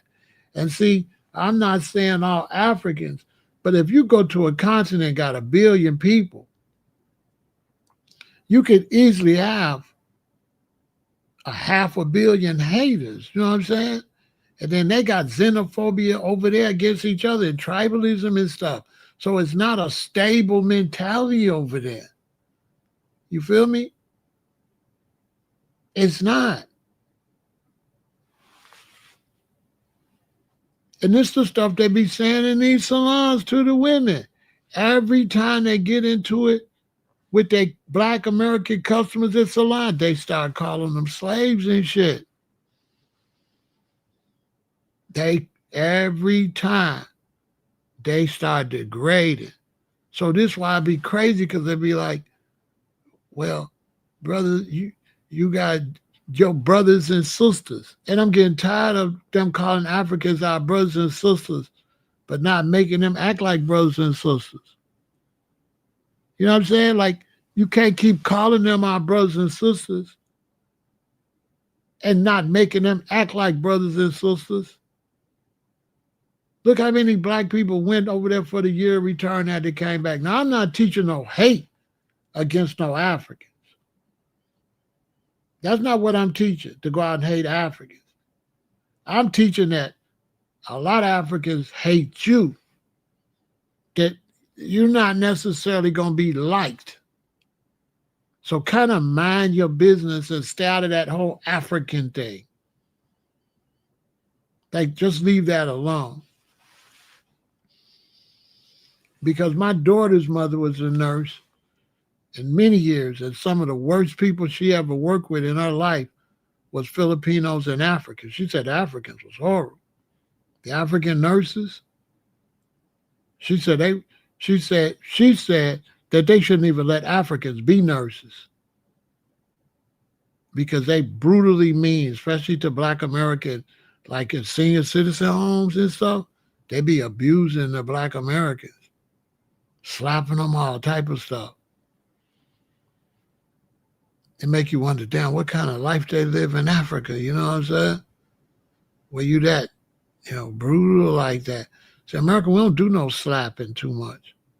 You know what I'm saying? I mean, you can't be no brother and sister if you don't act like one. I know one time when I lived down on 31st Street, I coming out of my building, and it's a cab, and it's 2 older black women, and it's a black cab driver, and he calling them all type of shit. African brother, some old African-American women. And he was so busy calling them all this stuff, he didn't even see me. So I walked past him and walked up back behind him. And when I touched him, I told him, brother. And then I still gave him, this is what's crazy. I still tried to help the brother. Because I said, brother, you can't do that here. You're going to die. I said, bro, you're going to get killed. I said, bro, what if I was their nephew?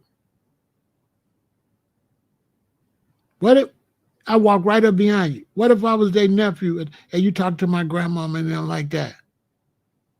You should have seen how he was talking to these old black women. Some Africans. I said, oh, these some mean-ass people. That's why I didn't want to go to Africa. Because I believe it's some mean ass people in Africa. I believe that. I believe it's a lot of mean, ornery people in Africa. That's what I believe. That's what I believe. I believe when you run into the bad ones, it's going to be horrible. They make your life miserable over there. Ain't no way I won't be bothered with that shit. With no motherfucker, I go over there calling you brother, sister. You first chance you get, you call me a slave and shit. You know what I'm saying?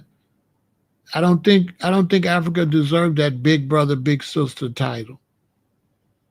I just don't. I think Black Americans need to cut that cord. You know what I'm saying? And I feel sorry for a lot of young brothers, right? I feel sorry for a lot of young brothers that's really into that because they're going to get their feelings hurt. You know what I'm saying? Because I got young brothers that come tell me, right, no, man, he's our brothers and sisters. And I feel sorry for you, bro, when the reality hits you. You know what I'm saying? Like all them brothers and sisters went to Ghana and had to leave. All them brothers and sisters that went up there to the other place up there and had to leave, the Gambia. You got sisters unalived in the Gambia, and nobody know why all these sisters been unalived in the Gambia.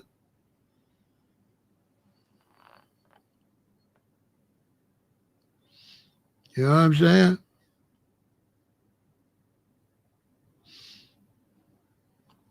No, they not. I don't want to claim. I wouldn't claim them. I wouldn't claim no Africans. I think we need to just. That's dead. You know what I'm saying? That's dead. I wouldn't claim them. They are different people. We a different tribe, and that's it. A lot of brothers been teaching that for a while. Some of us didn't really listen, but I gotta admit, the brothers was saying that we a different tribe. They was right. Foundational Black Americans, we a different tribe. We're not connected with them. Those is not really our brothers and sisters. That's a different tribe.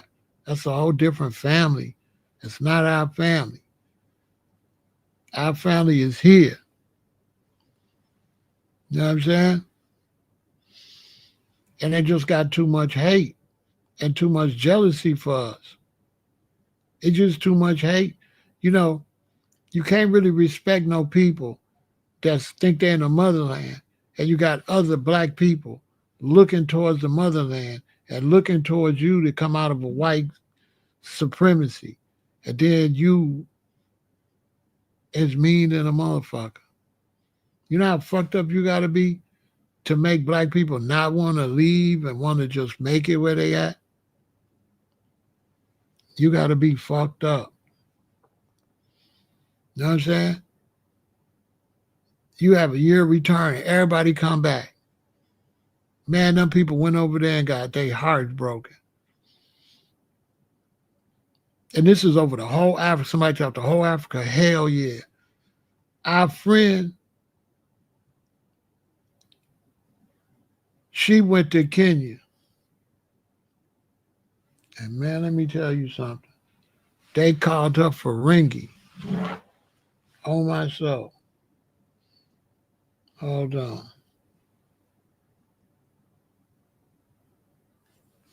Hold on.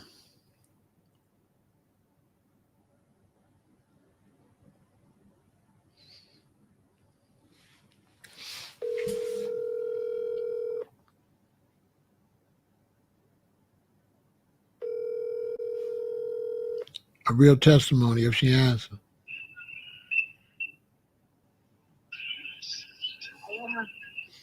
Did I wake you up? No. You know who this is? This is Ramesses. Hey, my brother, long time. How you been? Save my number. I've been fine. You know, every time I talk about problems in Africa, I think about you when you went to Kenya. Now look, I got you. It was a good place. Stop worrying about Africa. They ain't doing nothing but trying to survive. Oh, okay. So I got you on live. What page? I don't even know what the page was called. Okay, I'm gonna send it to you. Now I'm on live right now. And I got you on the phone. Let me get on the phone with you. You already on there. Say hi to everybody. Aloha, everyone. Okay, so I ain't gonna make. I love Africa. Don't let this brother fool you. It was a beautiful experience. I would go again, but like he said, there's a lot of stuff going on. Everybody's still trying to own their parts of it and take away everything from everybody. But just go and visit and see it and enjoy it for the little moment, and hopefully experience it and love it as well. But I ain't saying stay there. As a matter of fact, I don't know where you can stay right now in America or in the world. Everywhere is crazy. Okay, sweetheart. So save my number, okay? I'll save your number, and thank you for letting me on. Stop putting me on live. Yeah, I'm gonna put you. You ain't gonna embarrass yourself. You the queen. How's your son doing? I saw him on there one time. He's growing up big time. Oh, the little one, that's my grandson. Oh my God. I got my grandson over here right now. He's gonna be 8 years old. He's driving me nuts. I'm sending him back tomorrow. What island you on? I'm on the Big Island, the Hawaiian Islands. I ain't never left. Okay, what community? I'm going to Africa and coming back. Where you living at over there? What part? I'm up Mountain View. Oh, you're in Mountain View. Okay. Yeah, I still love it up here. It's right before the rainforest. Okay. So, yeah, I got plenty of trees and plenty of peace and quiet. Cows, chicken. I don't have them myself, but they're all around me, right? I ain't cleaning up behind nobody's poop. I know that's right. Okay, Queen. Yeah, everything is well. Okay. You guys take good care of yourselves and chime in another time. Okay. And thank you for your number. I was like, who is this caller from Chicago? I don't know nobody in Chicago. Yes, you do. Okay, save my number, sweetie. I was in Detroit. Oh, was you? I thought you were in Detroit. No, I've been in Chicago. You know that's where I'm from. Right. How's Captain guys? I haven't seen him and see her. And what's her daughter's name? That's all these years I could never think of that baby's name. Kiara, my God. Yep. I can imagine how old she is right now. Yeah, everybody's doing fine. I just had my 70th birthday and I was 32 when I went to Africa. So yeah, I would do it. Anything you want to do it while you're young, because you can't walk all these long distances when you get old. That's right, sweetie. So go and enjoy it. And I would say go and see a couple of different spots in Africa if you are going to go. And like you say, there's a lot of war and stuff going on and people, taking all the minerals and what have you. But I think it's still a blessed place to at least see, Okay, sweetheart. I know you don't want to tell the bad part, so I'll let you go. The only bad part that I really felt was the mosquitoes, the vampires, I call them. They give you that malaria. Yeah. Right. Other than that, I loved it. But didn't they call you Ferengi? For who? Ferengi. Didn't they call you a foreigner? Oh, I don't know what Ferengi was, but no, I'm good. Okay. They didn't hate me at all. They love me. Oh, okay. It was a beautiful experience. Okay. In that respect, the people are full of love. Okay. Truly. All right. Well, I love everyone. Take care. All right. Bye. Laters. She telling a different story. It ain't what you told me, but she did. The mosquitoes. She ended up having malaria over there, right? She ended up having malaria, but she trying to stay positive, so I respect that. She don't want to. She ain't like me. She don't want to say nothing that go against her character. But you heard her say, I don't want to go back. You know what I'm saying? Yeah, that part. No, that's not. That's a queen from Hawaii that lived with me and my queen. That's a queen we met in L.A. We met her in L.A. We went to Hawaii. She went to Africa. She came back from Africa. She came to Hawaii and stayed with us. And then she stayed in Hawaii. But they definitely called her Ferengi, right? But she's 70 now, so I didn't know she was that much older than me. She's 70 now, so I appreciate her not wanting to, she don't want to bash him, but she ain't never going back. She ain't never going back because it was a bad experience. No, she's not going. She's 70 now, so she's not going back. But she went over there, and she was disappointed when she left. You know, she was expecting it to be a certain type of way, but they definitely called her Ferengi. That's where I got that from. I never heard of the word Ferengi. I got that from her. Her memory is probably not that great. Nice sister though. You know what I'm saying? But she went over there, but now she's selling down in Africa, which is in Hawaii, which is a good thing. But I got a couple other people. I might get some people to come in live. Nah, she's not never going back. It wasn't a great experience. I got a Nigerian friend, young friend that go to college. I check on him every now and then. And, he said he's never going back. He says he's never going back, and he don't want his son to be a Nigerian. He wants his son to be American.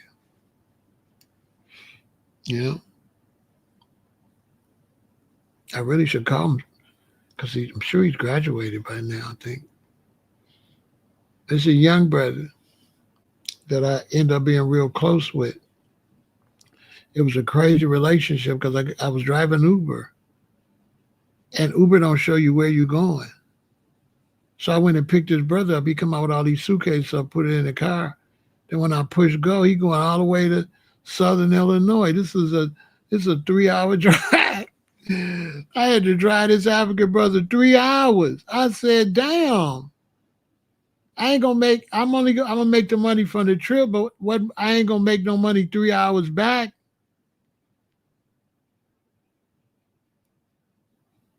But he was from Nigeria, so we was able to talk for that. It's a long ride. And he was just telling me how horrible Nigeria was, how horrible the education system was, and how he never going back. He said he will never, ever, never go back there. He was the one who told me that they got to pay money to go to grade school. He said all the girls got to cut their hair off to go to grade school. They can't. Their hair got to be short. It was crazy, like a horror story. And he kind of teared up because he said he ain't gonna never be able to go back. I said, "Are you kidding me?" He said, "Yeah, kids got to cut their hair off to go to school." And he loved where imagine leaving home and don't want to go back. This is, so we became real close. He's a good brother, That's one reason I know a lot about Africa, because I got a lot of African friends that hate Africa. So they ain't gonna get on live because they family over there, but they hate the place because it's just a bad experience. They all say the same thing. The leaders are the worst ever. They don't really blame it on the people, but they say the leadership over there is horrible. This is what the brothers from Ghana, Senegal, all over Ethiopia, they all tell me the same thing. Kenya, they all say one thing. They all say the leadership is horrible.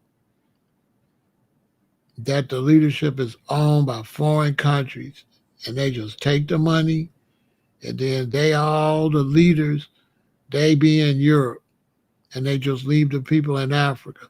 And they got a bunch of cars and a bunch of apartments and a bunch of nice places in Europe.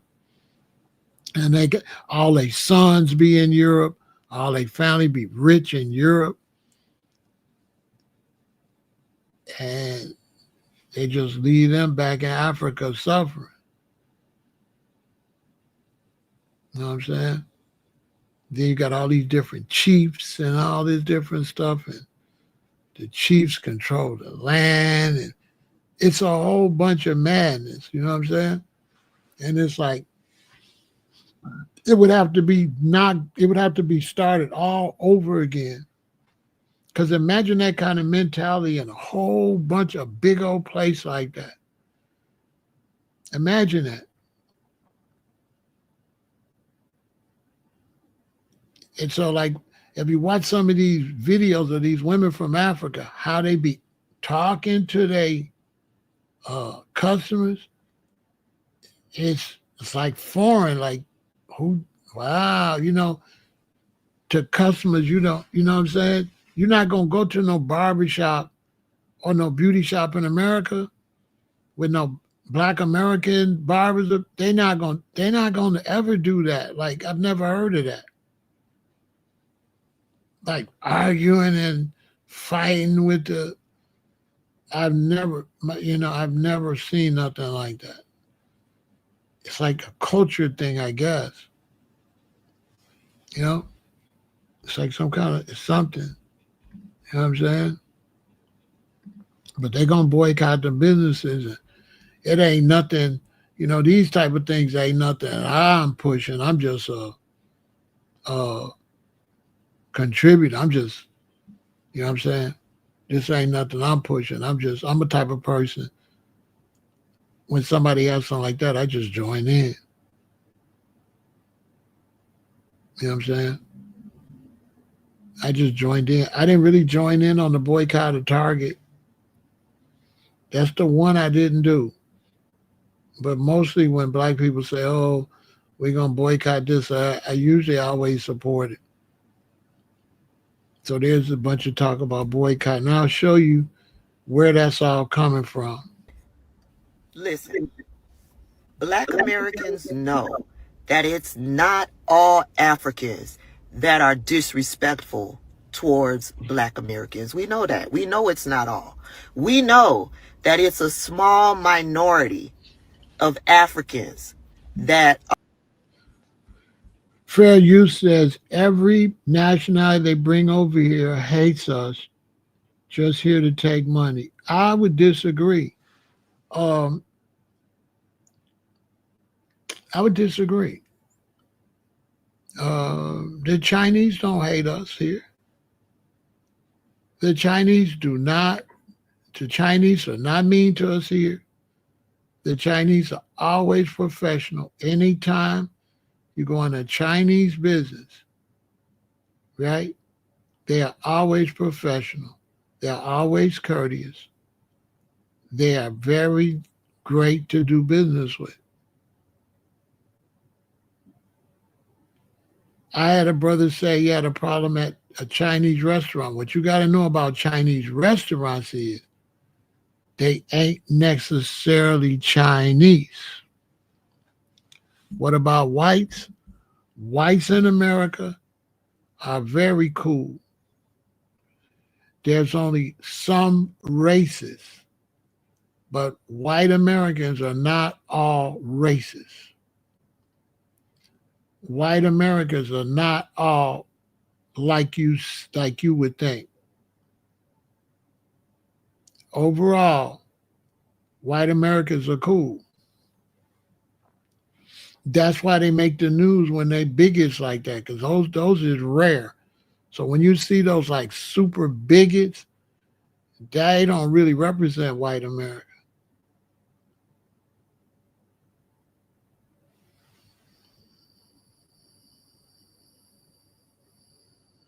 You don't recall none of them standing up against police brutality on blacks. This what you got to remember. This what you got to remember.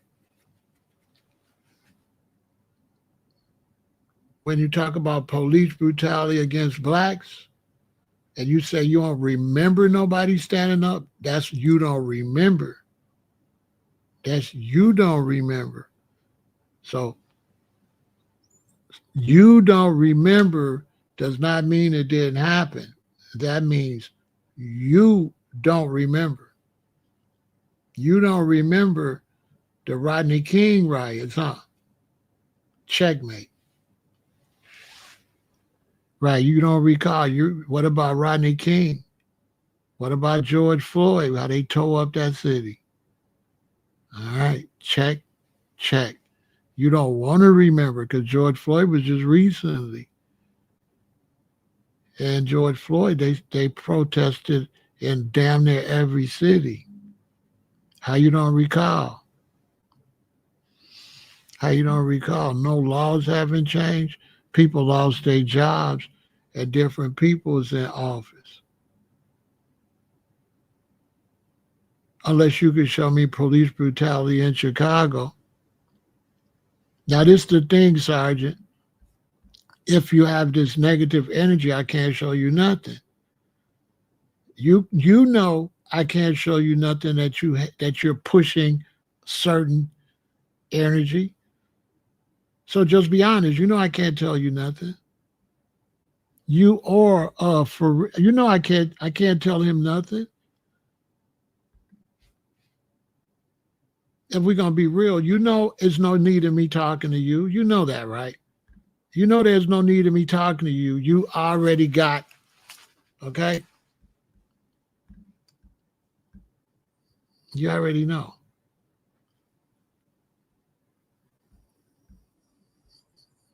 This one too, because people have lost their jobs and police have took over and changed everything.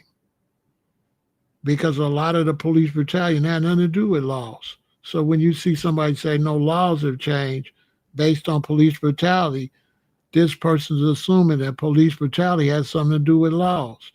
Police brutality never had nothing to do with laws. This is what happens for the people smart. When people want to do foolish arguments and they be saying stupid stuff. So when you got somebody like this say, no laws have changed, laws had nothing to do with police brutality. There was never police brutality based on the law. The police brutality is based on lawlessness of the police just doing what he wanted to do. It's no law to beat people. There is no law that condones police brutality. So when you talk to these type of people, these are lames, these are negative people that's really not that smart, and they try to be argumentative, but they ain't the brightest bulbs in the lamp. You know what I'm saying? No, it's not just a question. I could tell the structure of a question. I could tell a bullshit argument. That's not just a question, Sergeant King. You on some bullshit. How you going to tell me? I see what I see. You see what you see. You on some bullshit. Okay? Just what did they do? Then I say this and that. Then you say just what did this? And then I say this and that. I've been doing this too long. You think I'm going to sit here and go back and forth with you? You a fool. Okay? Here's something you need to know. Come back tomorrow. And you too. Come back tomorrow. There go your answer. Come back tomorrow. I give you your answer tomorrow. Come back tomorrow. You got to know the internet, y'all. You got to know. You can tell suckers when they come by. They questioning.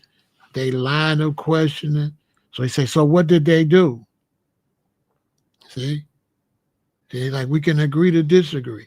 No, you could just get the fuck out of here. You know what I'm saying? Well, you can't agree to shit. You know what I'm saying? Yeah, get you out of here totally anyway.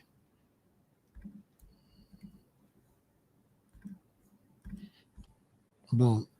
Don't come back tomorrow, actually. Don't come back at all. It's a block party. Yeah? You got to know antagonists. And an antagonist or somebody's hell-bent on arguing that wants attention is trolling. You know, if you're a content creator, never buy into that. You know what I'm saying? Unless you feel like, sometimes I feel like it, but today I don't. Because you're just wasting your time. You know what I'm saying? You just be wasting your time talking to people that don't really want to have no intelligent conversation and don't know what the hell they talking about.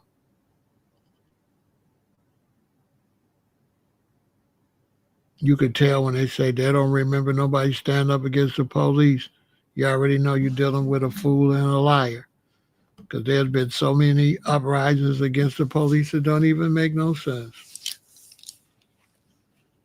If they don't remember George Floyd and they don't remember people standing up against the police, why would you talk to somebody like that? If you're too stupid to remember that, then shit. I ain't got time to talk to you. You don't even know what you're talking about. Some black people are practicing it, being on code. I'm just doing what I'm doing. When I see black women and they feel like they've been mistreated and they say they're gonna boycott, then I'm a boycott. I don't necessarily have to put my feelings in it, but I'm gonna ride with the mission if they want to boycott. You know what I'm saying? If they want to boycott, now let me show you what it's all about to everybody that came late. Listen, Black Americans know that it's not all Africans that are disrespectful towards Black Americans. We know that. We know it's not all. We know that it's a small minority. That's very important. We know. We know it's not all. But when you boycott, you force the decent ones to have to check the ones that's messing up their money. So it's like, listen, you messing up our money. And this is how you make them check themselves, because other people that didn't do nothing start losing money. And then they going to look at the beauty shop that was doing all this and say, listen, man, y'all going to have to stop doing this stuff because y'all made me lose money. So this the purpose of a boycott, to punish everybody, to make the group get together and check people within that group. It's not about hating. It's about getting some order. So the boycott is to take your money away, because you can't just be beating up people and take your money. And it's just too many Africans over here making money off of us, because white people ain't spending no money with them. And this is my problem I got with Africans. Africans have to be nurses, doctors, something like that, or they have to make money off of us. How you got to come and make money off of us and then don't respect us? How you want us to stand up for you when you deal with racism, but you don't respect us? It's like you can't be half black. You can't be black when it benefits you. You cannot come into our neighborhoods and we look at your brothers and sisters, and this is why this is so egregious. Because Black Americans for many years always respected Africa. And Black Americans have always had way more respect for Africa than Africa has ever had for us. Because for many years we were called African Americans. And this is one of the reasons Black Americans don't want to be called African no more, because Africans have been a disgrace. Okay? They are a disgrace. Why would we want it? We don't want that name no more. It doesn't benefit us. It doesn't benefit us to associate ourselves with Africa. Of Africans that are loud and disrespectful and denigrating. Listen, Black Americans know that it's not all Africans that are disrespectful towards Black Americans. We know that. We know it's not all. We know that it's a small minority of Africans that are loud and disrespectful and denigrating towards Black American. We know it's a small minority. We know the majority of Africans don't feel that way. But the problem is the majority allows the minority to be the loud voice. The majority allows the minority to be their representation. The majority allows the minority to continue with the denigration and the disrespect. And the majority does not step in to call in their minority. So if you are allowing the small portion of your continent to be loud and be disrespectful and denigrating, they become your voice. They become your representation. And if you aren't loud in combating that, then that tells us, your silence tells us that you are in agreement. We know it's not all Africans. We know it's not all Africans. It's time for the majority to shut down the minority. And y'all can say what y'all want, but y'all going up in these African shops and getting cussed out and getting played in and getting brazen and big in the middle and little around the edges. Then y'all talking about something, Africans is not the problem. Yes, they is. Yes, they is. And y'all condone it because y'all love convenience. Y'all love to go sit up in somebody's bikini bottom, the bottom of bikini bottom, as long as it come with quick self-serve checkout braids. I ain't never seen nobody that don't want to go sit at nobody. They always gonna be quick. Oh, 15 people was on my head. The disrespect that y'all go through going to the African braid shop, y'all are the reason why they keep opening up 15 shops. Y'all over here giving them y'all hard-earned money and they cussing you out, slapping you in the face, putting synthetic hair in your head, doing y'all any kind of way. Doing y'all any kind of way. And like I said, I don't care. If you got good service, you just got good service. If you a bad braider, you a bad braider. You a good braider, you a good braider. I'm not no hater. But the way I keep scrolling down my timeline, that's why I don't double tap African. When I see y'all, oh, come with me to go get my hair done. Let me go get my hair done. Let me go over there and get cussed out. Let me go over there and get the middle big and the outside little. Let me go over there and do that. And then get treated like dog crap. Then you got to hold the baby. Then you got to take them home. Then you don't even get a discount. All I'm saying is, I would rather go, what is that, eat crumbs with bombs, then let somebody, treat me any kind of way and get them that money because of convenience. And I said what I said. It don't make no sense how they keep popping up. They got shops each. Don't mind my jiggly arm, I can cook. But it don't make no sense how they got all these shops up around here and they treating y'all, folks slapping folks. Where's the professionalism? Let it been a black-owned business. Let it been a black-owned business right here. They get on Facebook and bash black-owned business like it ain't nothing. But Africans can do whatever they want to do. Yeah, bye. Black folks, stop spending y'all money with these people. Don't go to their hair braiding shop. Hell, they about pulling your edges out anyway. Be in the shop, talking all crazy about you in their native tongue because they scared to tell you that stuff in English. Don't never invest anything back into the community. I don't see none of these shops having back to school drives for these kids or nothing. But be right in the mix where we dwell, making their money off of us. So I hear the women supposed to be boycotting these shops. I'm all for it. Please do so. Quit spending your money with these people. It'll shut them the hell up, trust me. I don't know about y'all, but I'm about to stop going to the African braiding salon, and I feel like a lot of black women should do the same. Hear me out. I don't know if it's just me, but I honestly feel like I have anxiety and like legitimate trauma associated with these establishments. Like, it's that bad. You're there all day. They tell you one price when you get there and then tell you something different when they have you sitting down. They're disrespectful. They're rude as fuck. It's to the point where it's like dehumanizing at this point, honestly. Like, it's just not healthy. Like, I just don't think it's good for black women's mental health to continue to patronize places that dehumanize black women. And this is something that I've noticed. It's like the ruder you are with some of the people that work at the salon, the nicer they are to you. Like, it's weird as fuck. It's like they strive in this like weird combative space, and it's just not healthy. It's not cute. It's not professional. It's just, it's honestly disgusting. I wouldn't even describe it as ghetto. Like, me calling it ghetto is actually an insult to ghetto people, because I know ghetto people who still conduct themselves with a certain level of professionalism. So it's beneath the ghetto. That's how bad it is. But yeah, y'all got it. I'm done supporting these businesses. I just don't think it's worth the time. I don't think it's worth the stress. If you know any African braiding salons in the Philly area, or in any area for that matter, that showcase just a certain level of professionalism, please comment below. I would love to support them. You know, we love to circulate the black dollar. But what I'm not about to do is support businesses that foster an unsafe environment for black women and for our mental health. Okay?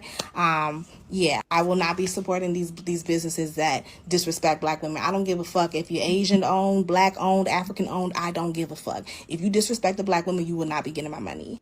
Don't forget, ladies, August 1st, we boycotting them braiders.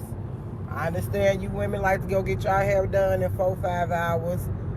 Okay. But if we don't stand for nothing, we gonna fall. Like, man, we gonna fall for anything. You hear all these Africans online talking about we need them. We black. We don't need a motherfucking body. Y'all understand us? We don't need them. Y'all keep forgetting y'all on our land. This is our land. We didn't come from no motherfucking Africa. And when black people realize that and do their genealogy, you'll realize that we from Africa bullshit they tried to sell us. No, no, no. Look at my eyes. We're not from Africa, guys. We're from this planet. We are in the motherland. You feel me? We are foundational black Americans. All the rest of the people that they call black, they're not us. Sorry. So I've been seeing a lot of videos, want to know why is the August 1st boycott of African businesses happening. So I've prepared a few snippets for you to watch. Follow along. You black Americans, you feel so entitled. Over what? The next right. Lazy ass motherfuckers. Yes, you guys don't like black Americans at all. You guys just say bad things about them. They're criminals. They're from slavery. They are not from Africa. They don't know their home. Oh. I don't think Africans should be calling themselves black. We have the most genetic diversity in the African continent, and we're reducing it to a skin color. That's a mockery of us as an African peoples. White people are not the problem in America. There is a narrative that is constantly attacking white people in America as if anyone born today enslaved anyone born today. It didn't, like, nobody that's white today enslaved you. They cannot walk away and pass the liquor store. That when the cop pull all over, we don't have to stop fighting. I have my First Amendment right. What do y'all feel like y'all should do in order to know where you guys come from? Are you guys doing the DNA test? We're telling you. No, we're telling you I we're know, from America. So That's you are still enforcing us to have to prove to you that we're black enough or we're African enough. We don't feel like we need to do that. Well, then that's disrespectful. How is that disrespectful? Because you don't even want to try. Y'all not even taking the time to talk to us without criticizing us. We're weak, we're lazy, we don't fuck with them. The fact that you didn't want to do the DNA test, the fact that you didn't want to do this is showing how ignorant you are. That's what we I'm see ignorant because of that? No, that's you sound ignorant. Get the fuck out.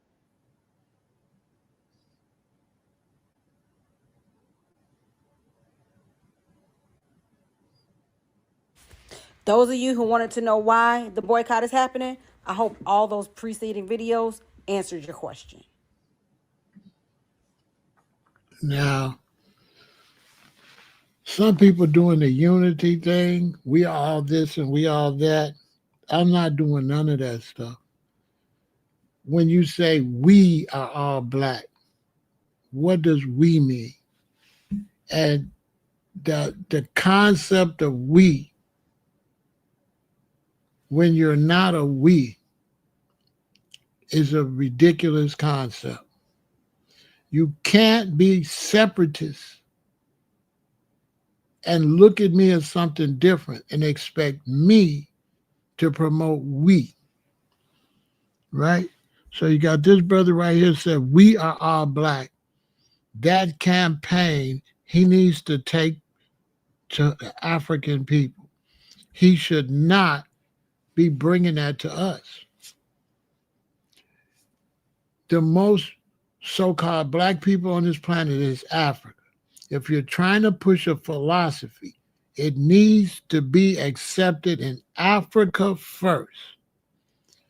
I cannot stand these brothers that want to push some to 50 million people while 1 billion Africans are not standing on that ideology. There's always this crazy thing to push the concept of us chasing behind Africans. This brother never comes over here with no concept of Africans getting themselves together and showing us love.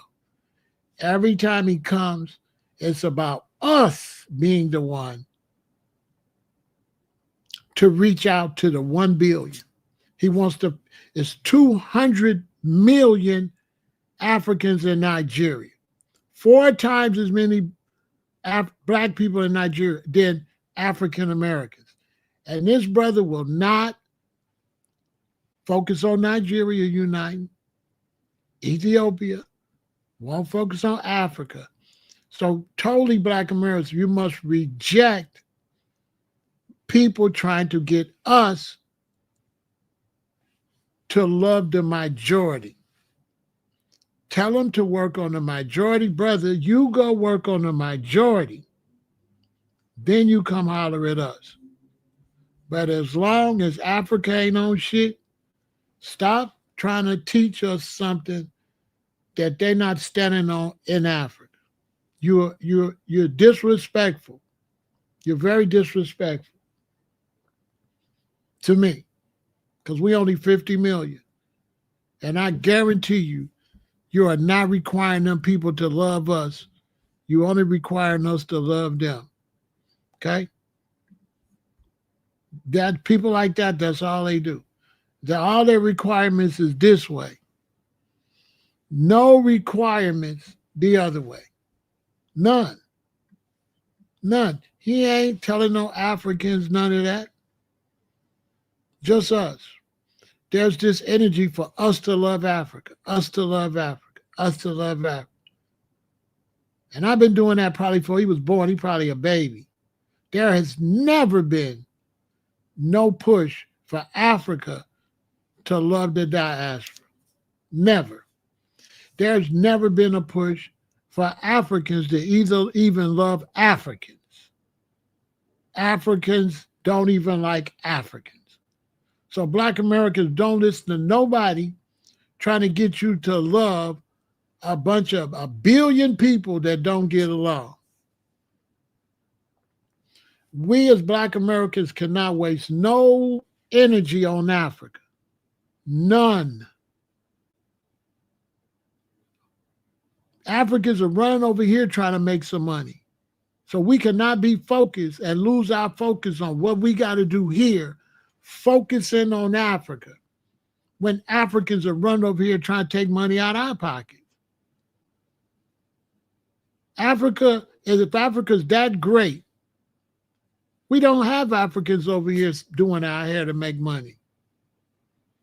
So these concepts of all Black people uniting, foundational Black Americans, to hell with that. Foundational Black Americans need to unite, and we need to separate ourselves mentally from the rest of the Blacks. Don't make no sense for us to unite with somebody that can't do shit for us. Africans can't do shit for us.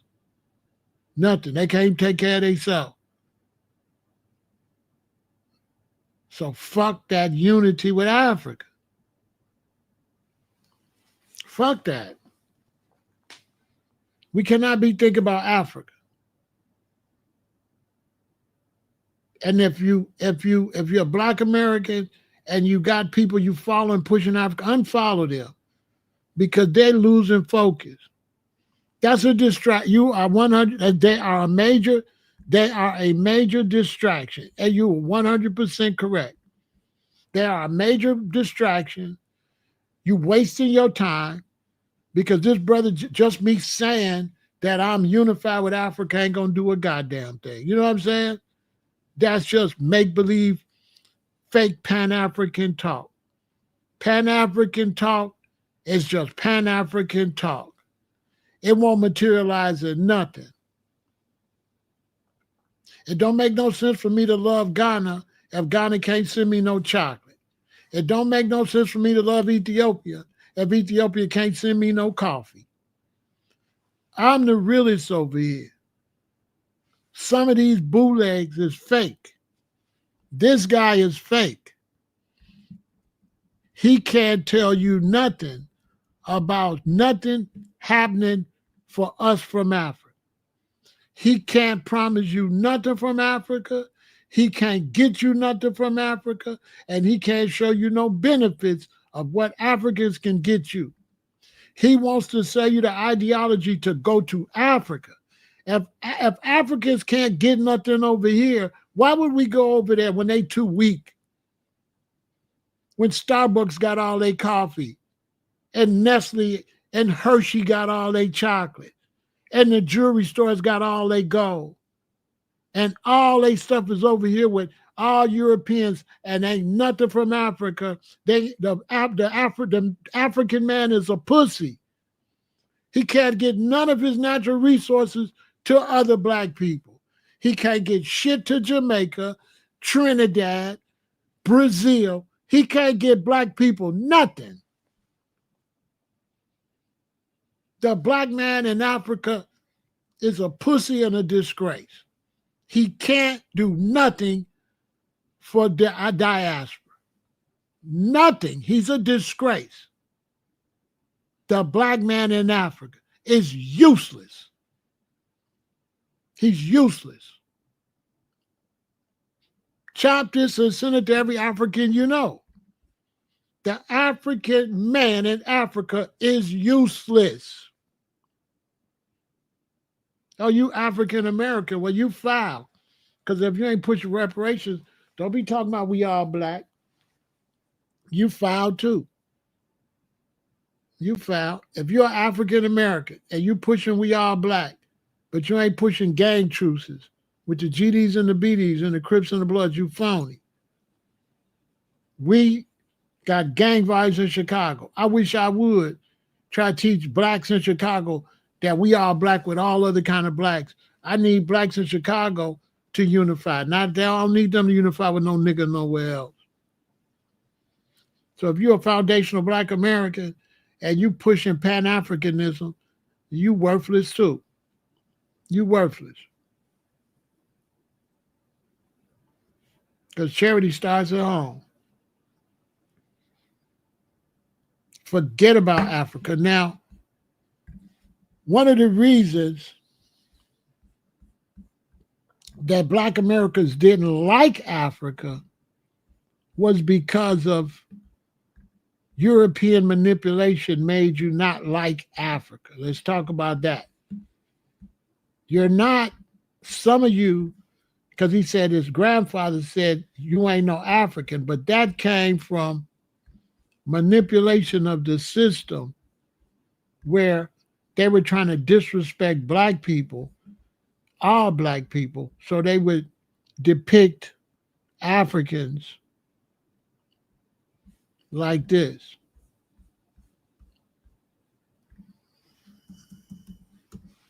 So they would depict Africans like that.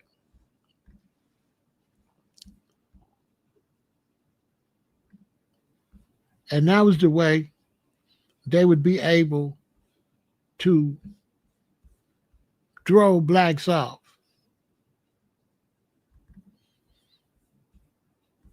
By depicting Africans like this.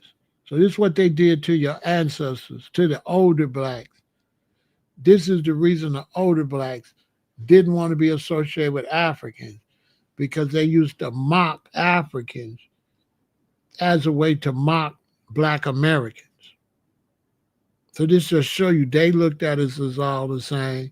They would post these pictures of degrading pictures of Africans, right? To make us not deal with Africa.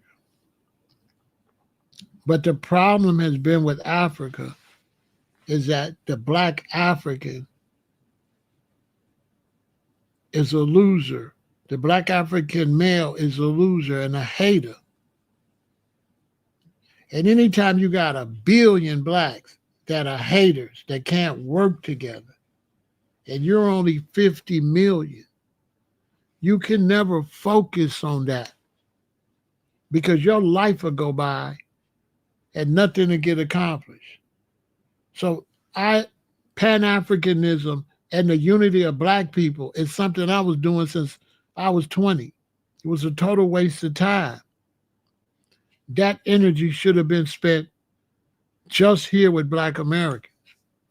Don't let nobody fool you to take on an impossible mission. Black man in America and woman, you can do nothing for Africa.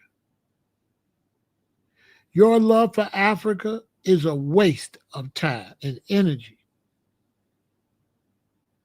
It's a total waste of your mind space. There is nothing you can do for the continent of Africa and dreaming about this unity, world unity, stops you from controlling businesses right in your city. You'll be sitting around talking about some universal black stuff and ain't got no jobs in your city.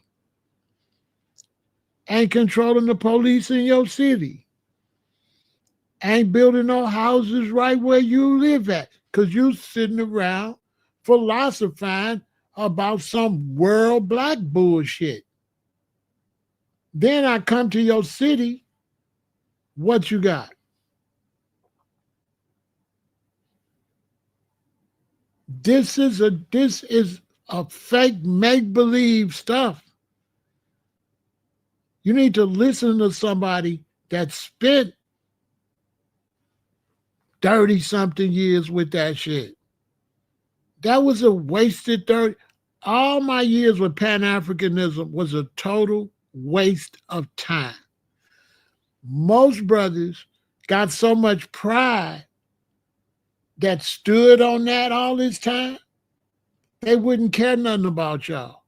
They would still be standing on that shit. They're not real like me. Listen, most brothers, because they pushed that all that time, they would never let it go. Their pride won't let them change courses. They would still be here pushing that bullshit, even though they see the gig is up. It's so many rosters right now know that repatriation is not getting ready to happen no time soon. They don't want to let it go. Imagine singing Africa for the Africans with the Chinese over there doing everything for your leader in Burkina Faso. He's a black leader. He's going to do something for blacks. And he over there begging the Chinese. Who believes that the Chinese going to do anything for him that ain't going to benefit China before it benefit Africa?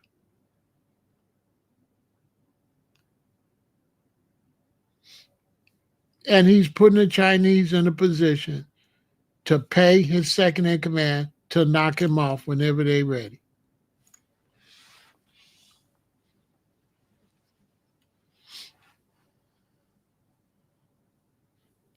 Because how could you talk about black liberation, but the Chinese got to do it for you?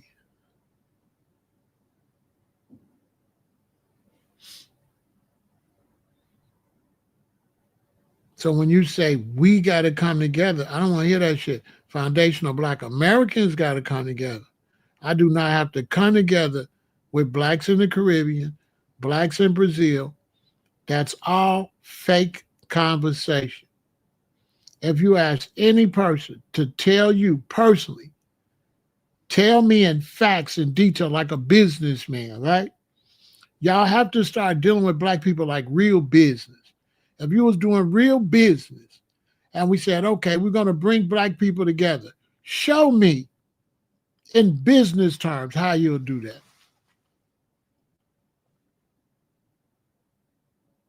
Show me in business terms. It ain't got to be, show me in business terms, international black trade. Show me that in business terms. Because anybody that wouldn't realize we don't have the mechanisms and the power to do that is selling you make-believe. We don't got the power to do international black business. You got shipping lines. You got freight planes that carry freight. So think about a black person talking about international unity, no shipping, no freight, air freight, nothing, owns nothing international. Can't do anything international. Selling an international mentality. And you got to get on the white man plane to go to Africa. You ain't got no goddamn plane. You don't control the jet fuel, the jet, nothing.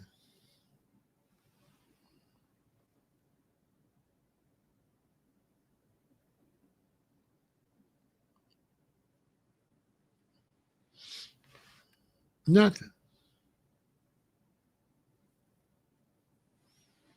Yeah, well, call us when Alico get it. The motherfucker not here now. So call us when he get here.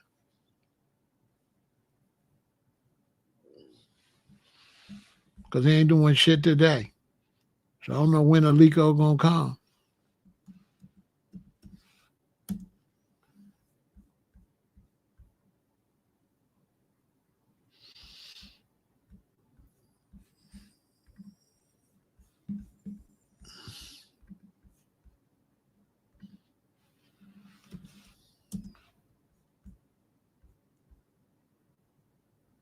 That motherfucker not gonna do shit.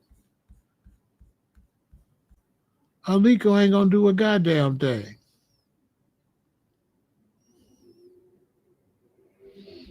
Man, get the fuck out of here.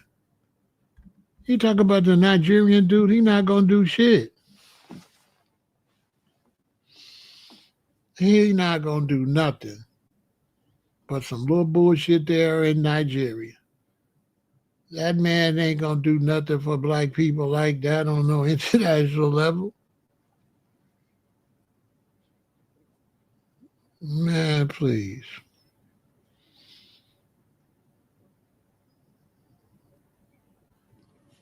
It don't make no sense for black Americans to think about no shit like that.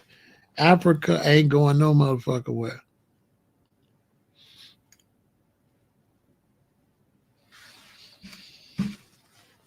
Not no time soon. Let's look at America. What is America? What is America built on? What is America business built on? Military.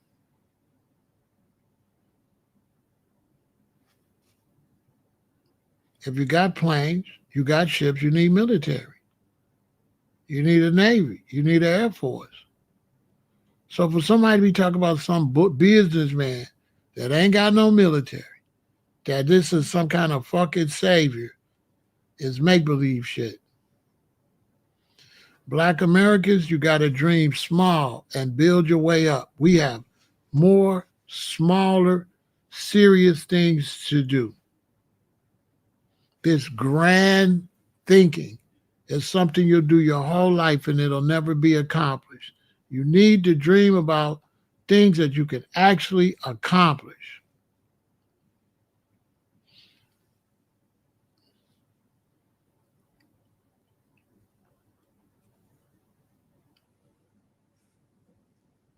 Like buying cars and have your own delivery services.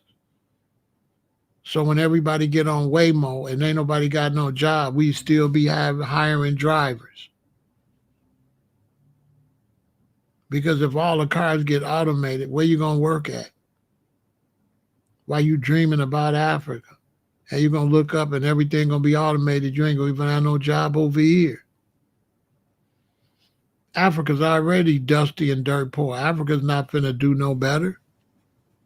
Only a fool think Africa is gonna rise up without major continental war. Only a fool. Unless Africa fight for that gold and them diamonds and all that and chase them foreigners out, only a fool believe that Africa is going to ever be anything. Okay?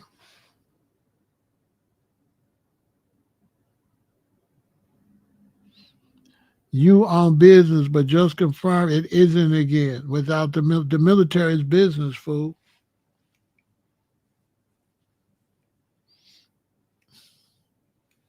You stupid. That's why I don't make no. Military is business.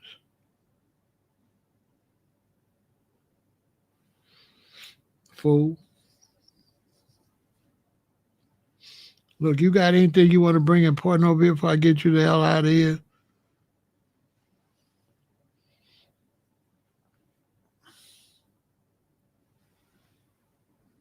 Because the military is business.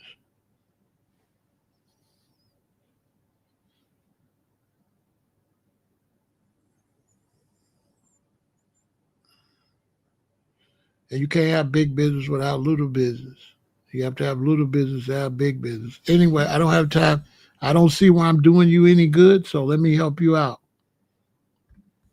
Because I don't see where I benefit you. I seem like I'm just wasting your time.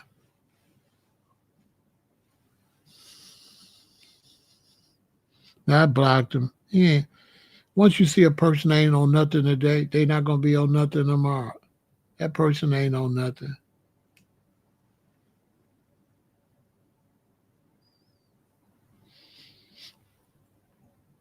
This person seen me directing Black America's what we need to do, so that's why he interfered with some African motherfucker.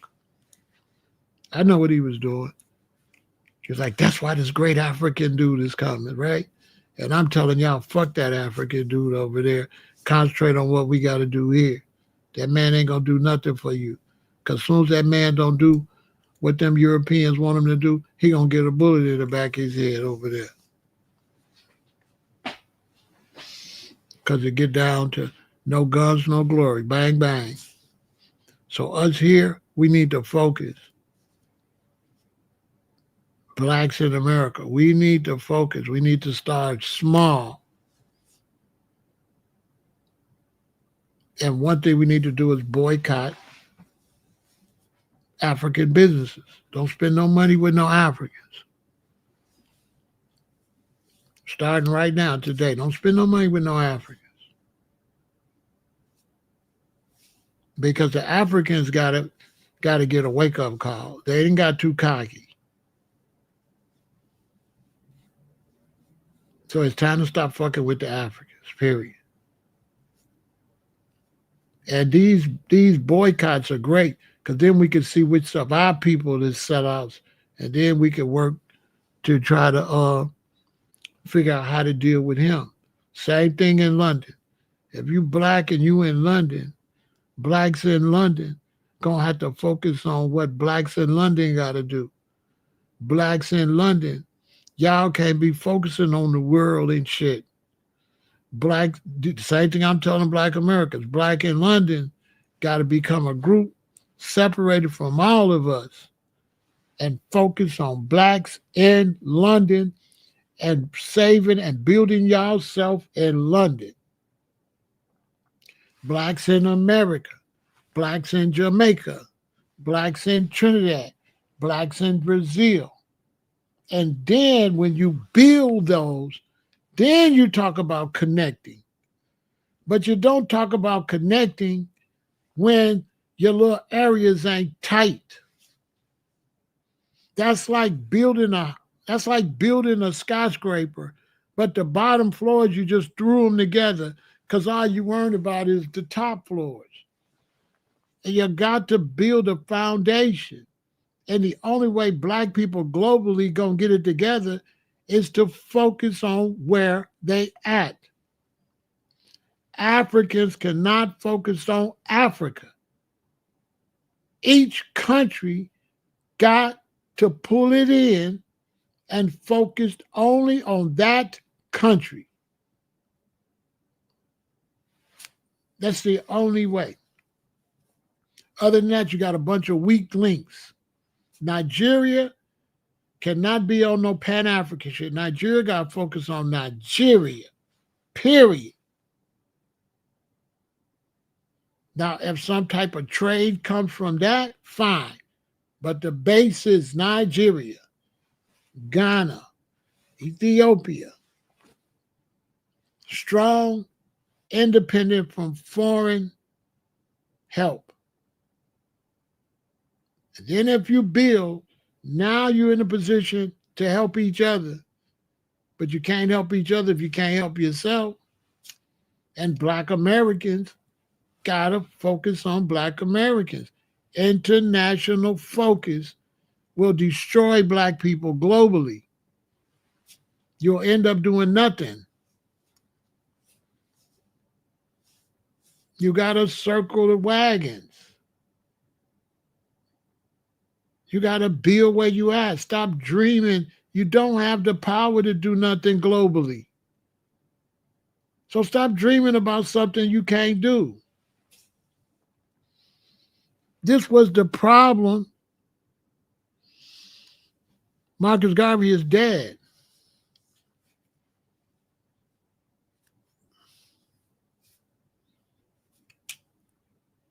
I've never heard of endorsing a dead man.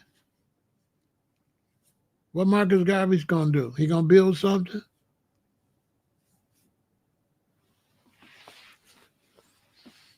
How you endorse a dead man? I'm confused. Endorse him to do what? What he going to do?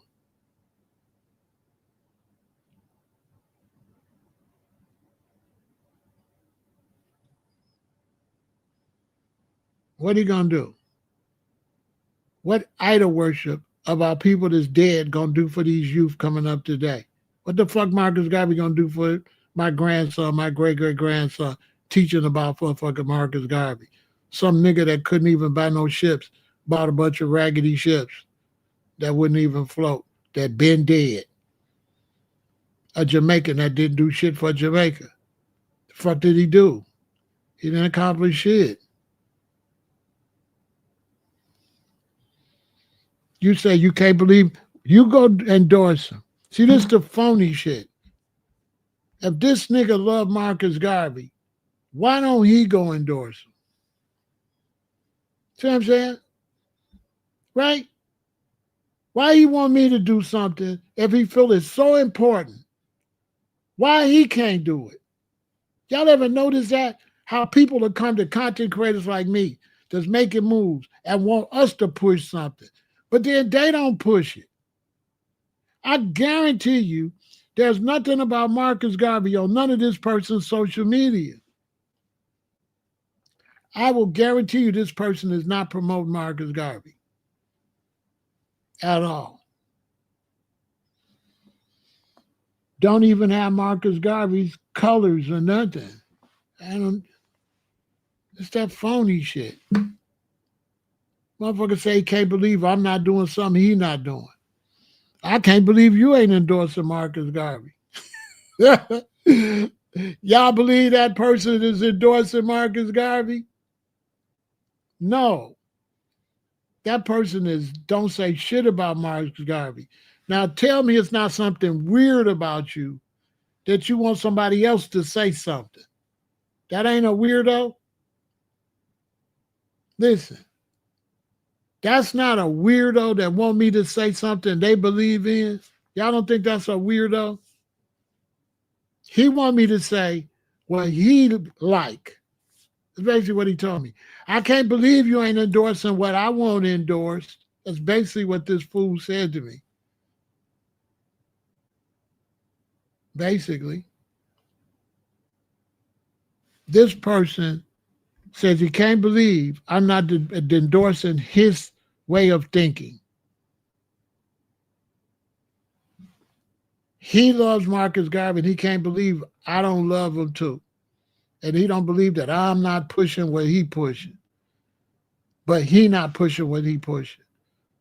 So he not believing, he can't believe that I'm not pushing something that he not pushing. Because that nigga not pushing no Marcus Garvey.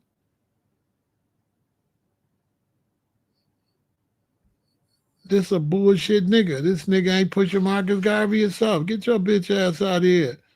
You ain't pushing Marcus Garvey. Do it. Steve, you are not pushing Marcus Garvey.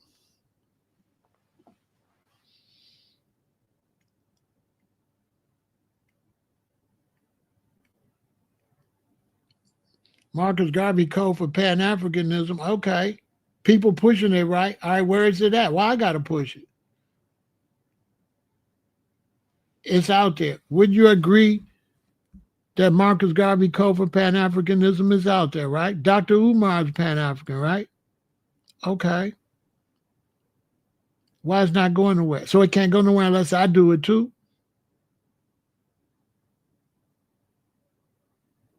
Is that what y'all saying? That I'm so great that I got to do it for it to work? I'm confused. Marcus Garvey ain't did shit anyway, but go to prison.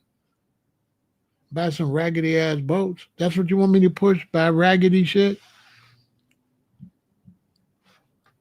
That's what you want me to push? Pan-Africanism and die in England and never make it to Africa? That motherfucker never made it. Unbelievable. If Marcus Garvey represents Pan-Africanism, he's a failure because he never made it to Africa.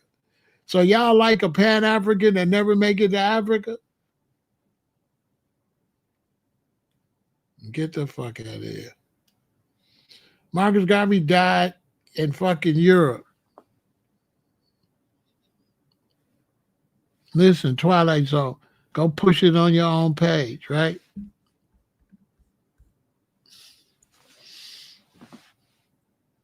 If you want to push that, you know what I'm saying? When you get to the point where you can't believe I'm pushing what I want to push, just say that. Just say, I can't believe you saying what you believe in and you ain't saying what I believe in. Just tell it flat, because that's what that amounts to.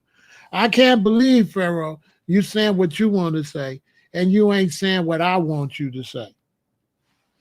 And then I'm looking at you and saying, I can't believe your bitch ass in the chat and you ain't going live saying shit, bitch. You ain't pushing no lines for shit. You just a motherfucker in the chat. I'm doing way more than you. You ain't pushing shit. So how you gonna criticize me when you ain't doing nothing for nobody in the world? Got no presence, no voice, nowhere.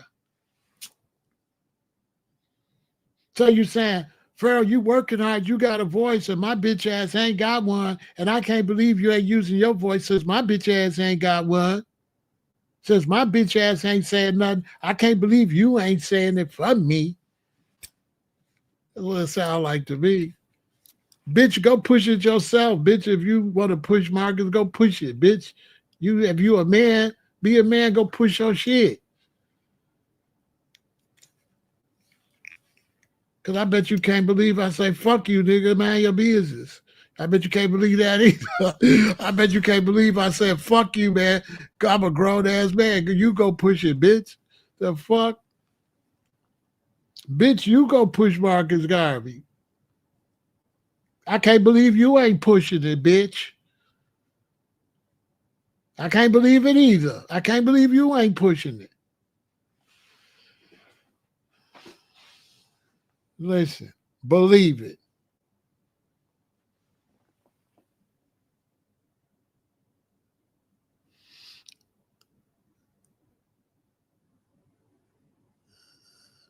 Yeah, repatriation, I feel you.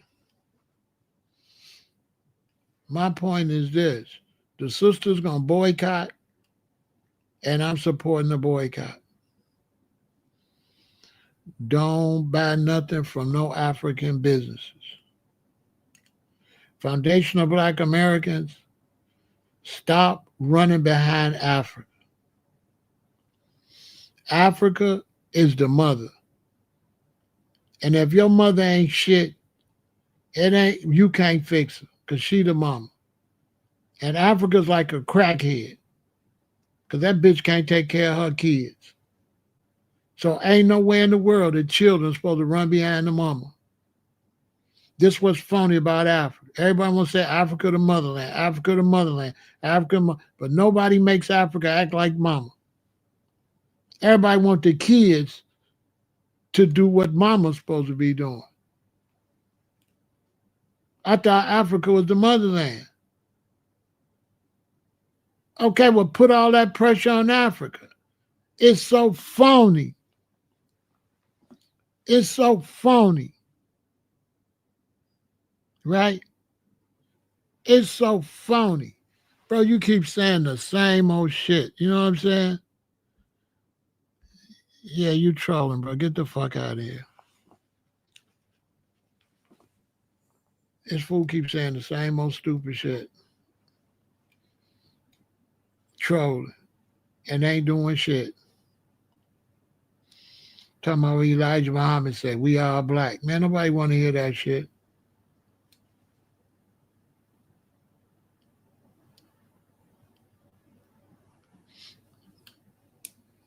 Islam had the 5% and the 95%. And they did not teach we all black.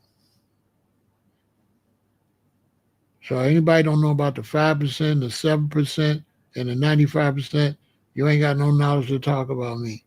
Because in them concepts, they did not believe all black people were shit. They believed only 5%. At the most, 7% was worth something. And they believed the other 93% wasn't shit. That's what they taught. They did not teach all black people.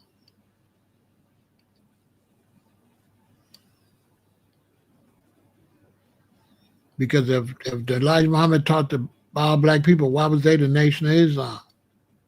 Why wasn't they the black nation? The niggas just be talking. Elijah Muhammad didn't represent all black people because Elijah Muhammad had a nation just for people of Muslims. He talked to all black people, but he didn't have an organization for all black people.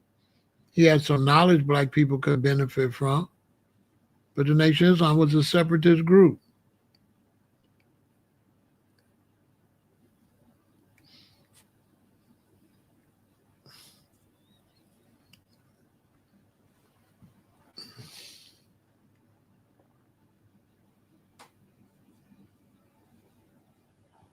And the Nation of Islam didn't deal with Africans.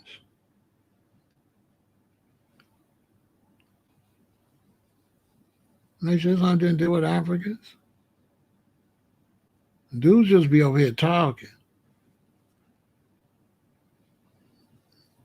The Nation of Islam did not believe in Pan-Africanism or Africans. The Nation of Islam said we was Asiatic black men, not no Africans. They did not fuck with the concept of Africans. This is where you get weirdos, David Awusi. Weirdos like that. You know what I'm saying? He ain't over here learning now. I block him. Every time he come over here, he just come for negativity. He don't come to learn nothing. His name a Pussy, David Awusi. Awusi. I'm not listening to no Pussy, no a Pussy, no Awusi. You know what I'm saying? Somebody he a black American, David Awusi. You ain't no black American name Awusi. Nigga. How many black Americans y'all know name Awusi? Fucking weirdo.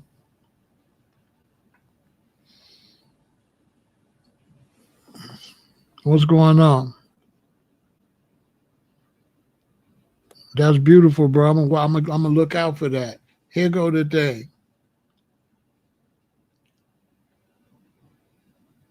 When blacks around the world see black Americans rising up, separating ourselves to try to get ourselves out of the situation we in, they want to distract us to join with some international blackness, right? But before we start pushing ourselves for FBA, what have international blacks done for us? You haven't seen a push for us to unite until we delineate it. Just let that sink in. You ain't seen black brothers around the planet talk about unite. It's not until foundational black America is delineated, now all of a sudden, wow, it's time for unity. Just look at it. No talk of no international unity at all. None. I've been in this movement. That whole conversation had been gone. Wasn't no more of that in Jamaica. They was Jamaicans. They was not doing, they were no longer Ethiopians. They was Jamaicans.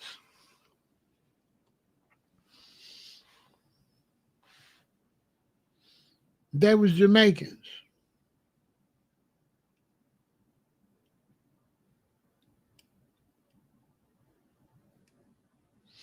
Malcolm left the Nation of Islam because Elijah fucked his old girlfriend. His feelings was hurt.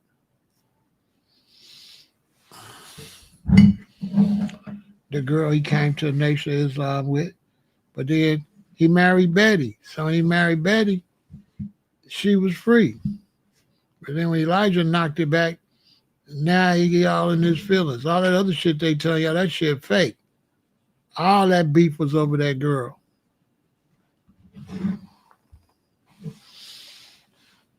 Go look it up. Go look it up. The girl that came to the Nation with Malcolm, his girlfriend. Go look it up. And Malcolm made his choice and married Betty.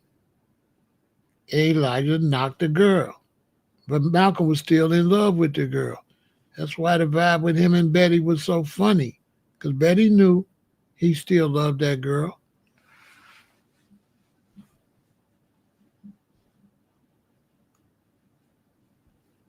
That's the story that ain't nobody telling. But that's the real story.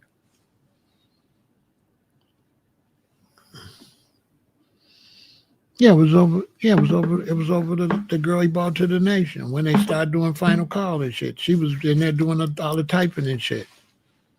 She worked in the office.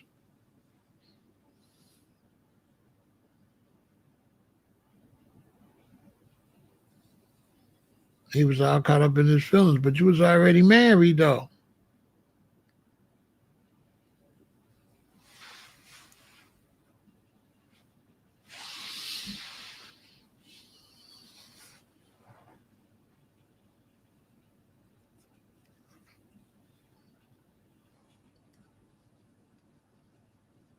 Go do your research, you'll see.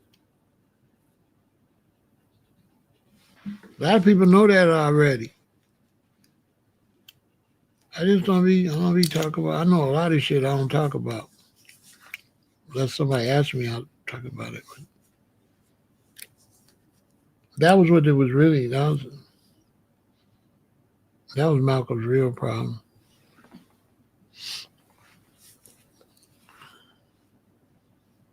Go look it up. The young girl he came to the Nation with and built the Final Call. She was there working on all that.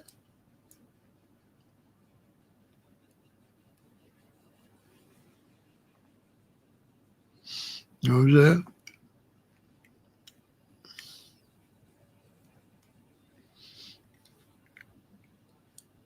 saying? The brother broke it down. What? Ali Muhammad? Ali Muhammad. Ain't that his name Ali? You know the brother used to be with Sinetta now, way back in the day. He broke it down, the Slim brother. I think his name is Ali Muhammad.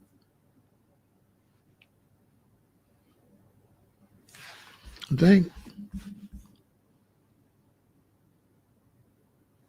No, the police killed him.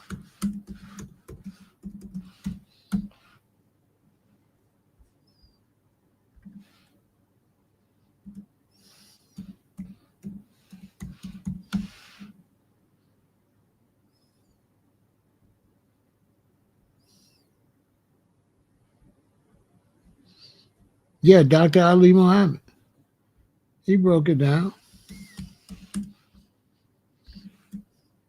Go on. You might be able. He probably still up.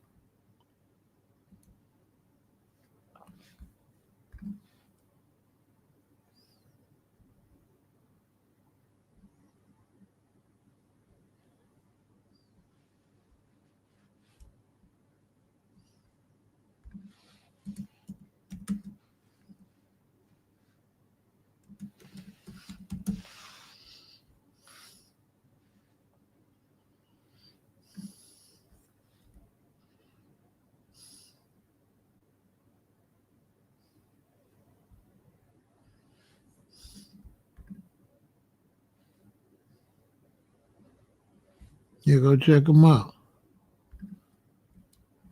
I don't know where he at. I don't know where Dr. Ali at. I ain't seen him in years. Wonder where he at.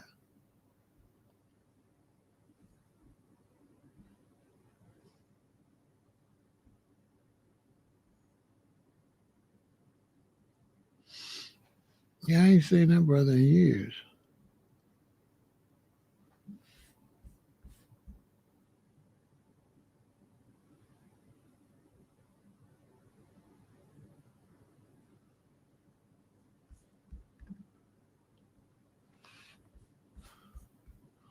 I don't know where he at.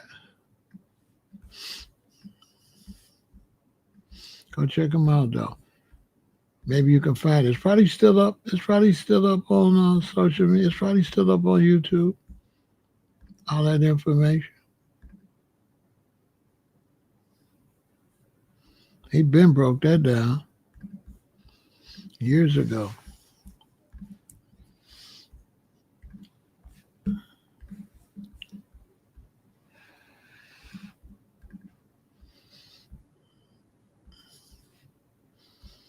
I don't know, man.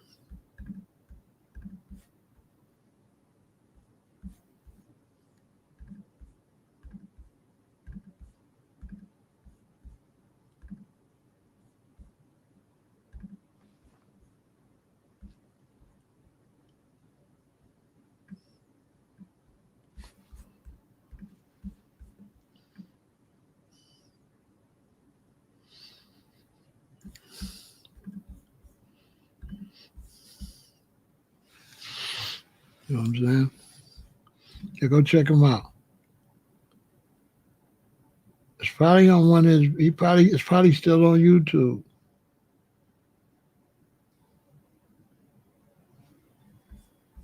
Brother had a lot of knowledge, but you know, things was happening.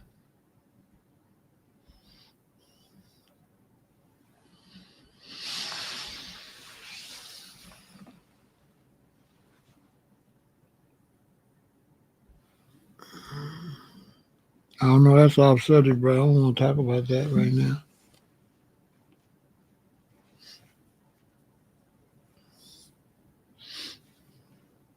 My thoughts on Islam is just mind my business. Yeah, I'm speaking on nobody's religion. That's my thoughts. Mind your business.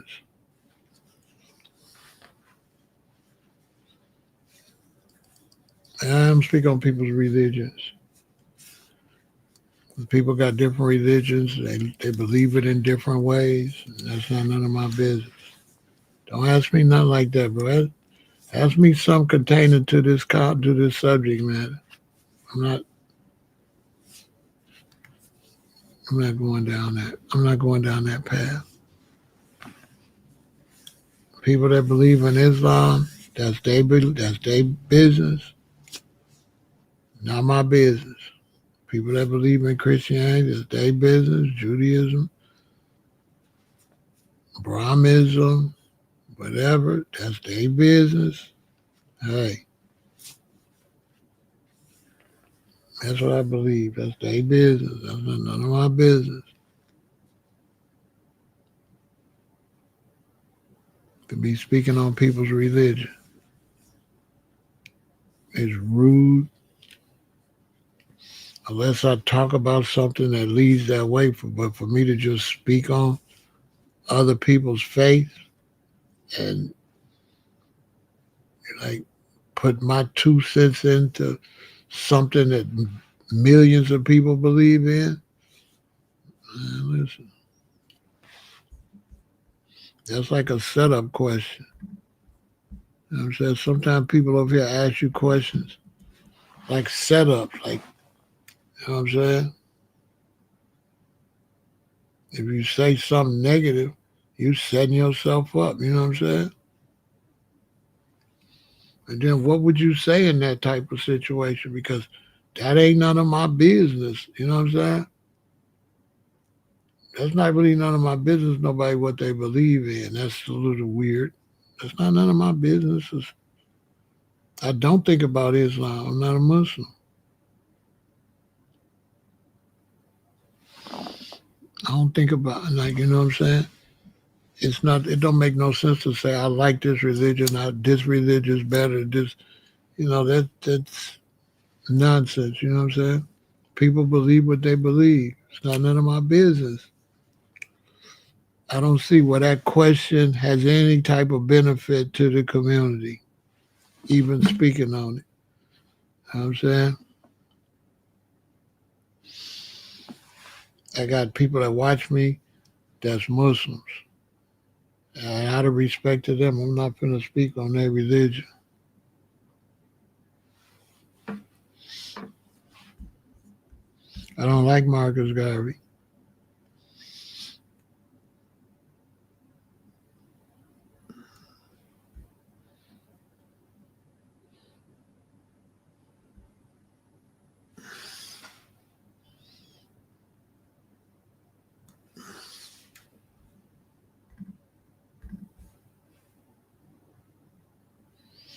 I'm not speaking on nobody's religion. See, when we came up in the game, you just did what you did. I run to brothers, assalamu alaikum, alaikum salam, brother. Shalom, shalom, brother. That's where I come from. We show respect to people, whatever they believe in. We don't step on out of our body. We show respect. That's where I come from. I got too many Muslim friends. I'm not finna disrespect them and be speaking on their religion. That's out of order. There's nothing I can say. I'm not a Muslim. So there's nothing I could say. You know what I'm saying? I can't say anything. I would not be considered anyone that anybody would want to speak on that. You know what I'm saying? These is people they personal faiths. You know what I'm saying? Just like a Rasta. I wouldn't speak on that. That's why on Haile Selassie Day, I didn't want to speak on that because people have a tendency to step across the line. And I didn't want to speak on nothing that'll cause somebody to try to go against what I'm speaking on because we got so many weak brothers out here that this is how they living. They can't respect each other. They don't respect, you know what I'm saying, the other person. And then especially on social media, because on social media, people have a tendency to do stuff they know goddamn well they're not going to do in real life. That's why I be wilding out on social media. I'm trying to adjust to social media because I'm not used. I can't get used to people saying stuff that they know they never say in real life. Like this person keep asking me about Marcus Garvey. Now we sitting somewhere out there, and I already told him I didn't want to talk about it. There is nowhere in the world that person would ask me about that again in real life. Only on social media do some of these people misbehave themselves. Totally out of order. And they kind of make the experience bad for everybody. We have people on social media that make the social media experience horrible for everybody else. They're very selfish people. I can have 300 people over here and they want to ask me something ain't got shit to do with the conversation and want me to talk to them about something that ain't in the title, that ain't nobody over here. Ain't nobody over here to watch me talk about Islam and all that. So why would you ask me something that the audience is not over here to watch? See, rude behavior. So you already know what type of people these are. These aren't like decent people. These are very selfish people. You can tell. This is weirdo. These people ain't decent. Don't you see It's almost 300 people over here, and you want me to stop talking to them to talk about, like, to cater to you and keep answering to you? Like, nobody wants to see me talk to you over and over again about something that ain't on subject like that.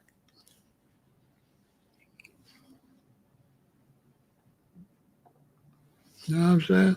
But all the different brethren and different sisters that's got different faiths, you know, I support it. My thing is like this. Whatever God you believe in, you don't believe in the devil, so that's good. So if you believe in some type of righteousness, whatever type of righteousness it is, that's better than being in the occult and worshiping Lucifer and Satan. To me, I'd rather hang with a righteous Muslim than a demon, a righteous Christian, righteous whatever, than a demon.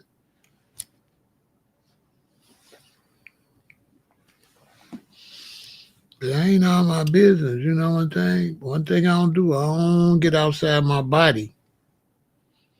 I don't get in other people's business. You know what I'm saying? That's how you know I really be outside. I'm not finna talk crazy and go outside. See what I'm saying? I'm not finna get on here talking crazy about Islam and then go outside. Or somebody try to send me on a suicide mission or something. Because most of the time people ask you stuff like that, they don't want you to say nothing. They want you to say something. They try to get you to say something negative because there ain't nothing to say positive for a question like that. There's not going to be a positive. I mean, okay, it's cool. Like, what would I say? What do you think about Islam? Let me think of a real answer. If I'm not a Muslim, so I say, what do you think about Islam? Like, what would be the answer? Anybody in here, put that in the chat. That'd be a good answer. If you think positive, if you're not against Islam, and somebody asks you what you think about Islam, what would you say? You know what I'm saying? Because I don't even know what I would say. Like, it's cool, I guess. I don't know what I'd say. I mean, if it's not my religion, I don't know what I would say. I don't know. I don't know what I would say.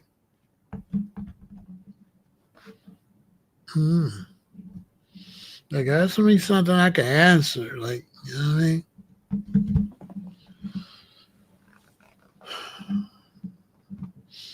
The main thing we talking about is back to the beginning.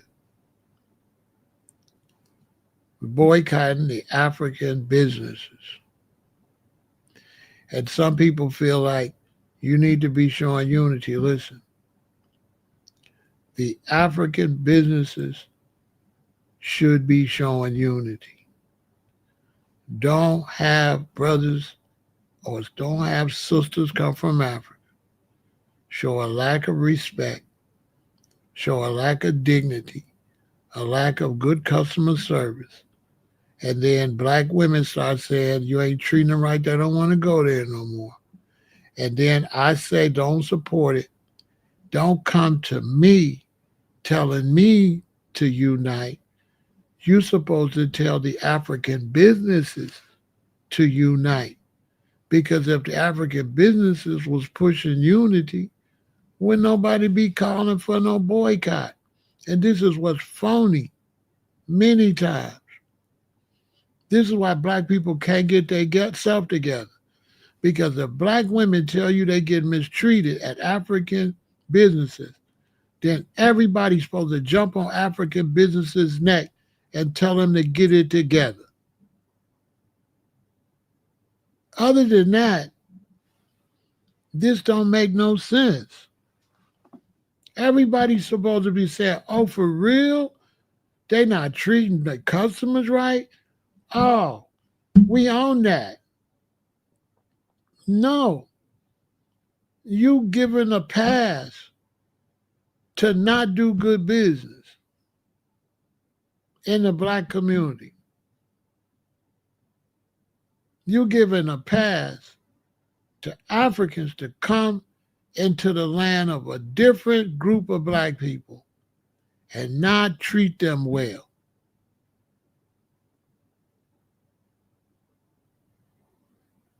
Because there's no way a bunch of black Americans would go to Africa and have barbershops and beauty shops. And I've seen Africans saying the black Americans in there treating them wrong. There is no way I wouldn't jump on them black Americans' neck. Why is y'all over there in Africa disrespecting people in Africa? I would not tolerate that just because I'm no black American. Oh, hell no. I would say, what the hell's wrong with y'all? How y'all gonna go in them people's land and they complaining about you? Put the shoe on the other foot. It would be the same. And if some black Americans was in Africa with beauty shops and mistreating African women, and they said they want to boycott, I say, good for y'all. Hell yeah, boycott their ass. So I would say, hell yeah, boycott. Don't let nobody mistreat you. You know what I'm saying?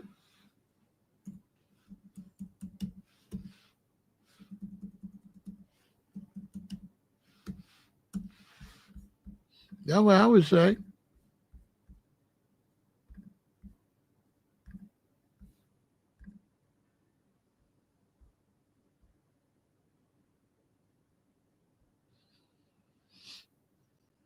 Yeah.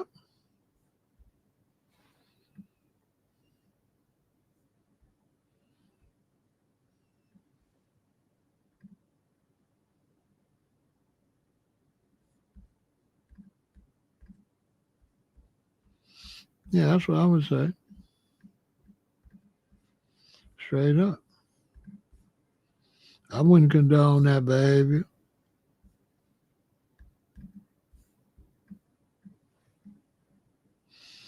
I wouldn't condone that behavior one bit. Ain't no way. No way. I wouldn't care who it is. But I'm here, and there's people coming into this turf from another country and mistreating the people that live here. And these are supposed to be the big sisters. You know what I'm saying? That's why I say what's phony. These is Africans. They supposed to be, you know, if the Africans ain't acting decent, I just don't understand the concept. I don't know why the pressure ain't on the Africans more than anybody. I am confused. That's like having some children and your oldest son ain't acting right.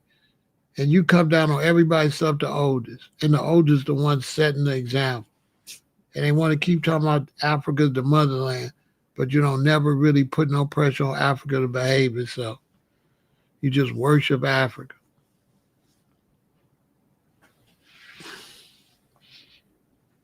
It's supposed to be a disgrace that Africans come to America and acting like that. That's supposed to be the biggest disgrace ever. Y'all came all the way from the so-called motherland, calling us brothers and sisters and mistreating us. You know what I'm saying? Yeah, they should be paying reparations. Talking about they want reparations and they sold slaves and made money off slaves and did trade with the Portuguese for slaves. Something wrong with them people. Listen, Black Americans know that it's not all Africans that are disrespectful towards Black Americans. We know that. We know it's not all. We know that it's a small minority of Africans that are loud and disrespectful and denigrating towards Black American. We know it's a small minority. We know the majority of Africans don't feel that way. But the problem is the majority allows the minority to be the loud voice.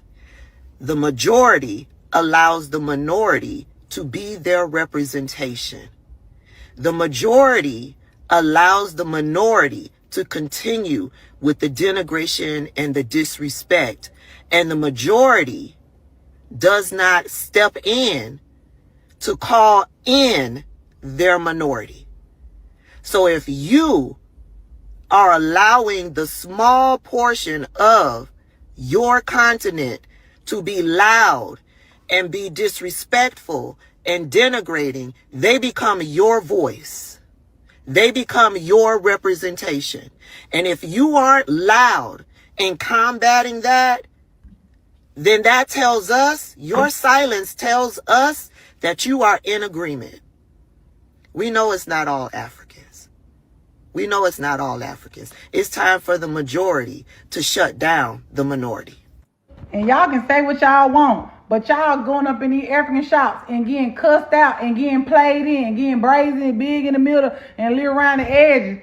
Then y'all talking about something. Africans is not the problem. Yes, they is. Yes, they is. And y'all condone it because y'all love convenience. Y'all love to go sit up in somebody's bikini bottom, the bottom of bikini bottom, as long as it come with quick self-serve checkout braids. I ain't never seen nobody that don't want to go sit at nobody. They always gonna be quick. 15 people was on my head. The disrespect that y'all go through going to the African braid shop, y'all are the reason why they keep opening up 15 shops. Y'all over here giving them y'all hard-earned money and they cussing you out, slapping you in the face, putting synthetic hair in your head, doing y'all any kind of way. Doing y'all any kind of way. And like I said, I don't care. If you got good service, you just got good service. If you a bad braider, you a bad braider. You a good braider, you a good braider. I'm not no hater. But the way I keep scrolling down my timeline, that's why I don't double tap African when I see y'all, oh, come with me to go get my hair done. Let me go get my hair done. Let me go over there and get cussed out. Let me go over there and get the middle big and the outside little. Let me go over there and do that. And then get treated like dog crap. Then you got to hold the baby. Then you got to take them home. Then you don't even get a discount. All I'm saying is, I would rather go, what is that, eat crumbs with bombs, then let somebody, treat me any kind of way and get them that money because of convenience. And I said what I said. It don't make no sense how they keep popping up. They got shops each. Don't mind my jiggly arm, I can cook. But it don't make no sense how they got all these shops up around here and they treating y'all, folks slapping folks. Where's the professionalism? Let it been a black-owned business. Let it been a black-owned business right here. They get on Facebook and bash black-owned business like it ain't nothing. But Africans can do whatever they want to do. Yeah, bad. Black folks, stop spending y'all money with these people. Don't go to their hair braiding shop. Hell, they about pulling your edges out anyway. Be in the shop, talking all crazy about you in their native tongue because they scared to tell you that stuff in English. Don't never invest anything back into the community. I don't see none of these shops having back to school drives for these kids or nothing. But be right in the mix where we dwell, making their money off of us. So I hear the women supposed to be boycotting these shops. I'm all for it. Please do so. Quit spending your money with these people. It'll shut them the hell up, trust me. I don't know about y'all, but I'm about to stop going to the African braiding salon, and I feel like a lot of black women should do the same. Hear me out. I don't know if it's just me, but I honestly feel like I have anxiety and like legitimate trauma associated with these establishments. Like, it's that bad. You're there all day. They tell you one price when you get there and then tell you something different when they have you sitting down. They're disrespectful. They're rude as fuck. It's to the point where it's like dehumanizing at this point, honestly. Like, it's just not healthy. Like, I just don't think it's good for black women's mental health to continue to patronize places that dehumanize black women. And this is something that I've noticed. It's like the ruder you are with some of the people that work at the salon, the nicer they are to you. Like, it's weird as fuck. It's like they strive in this like weird combative space, and it's just not healthy. It's not cute. It's not professional. It's just, it's honestly disgusting.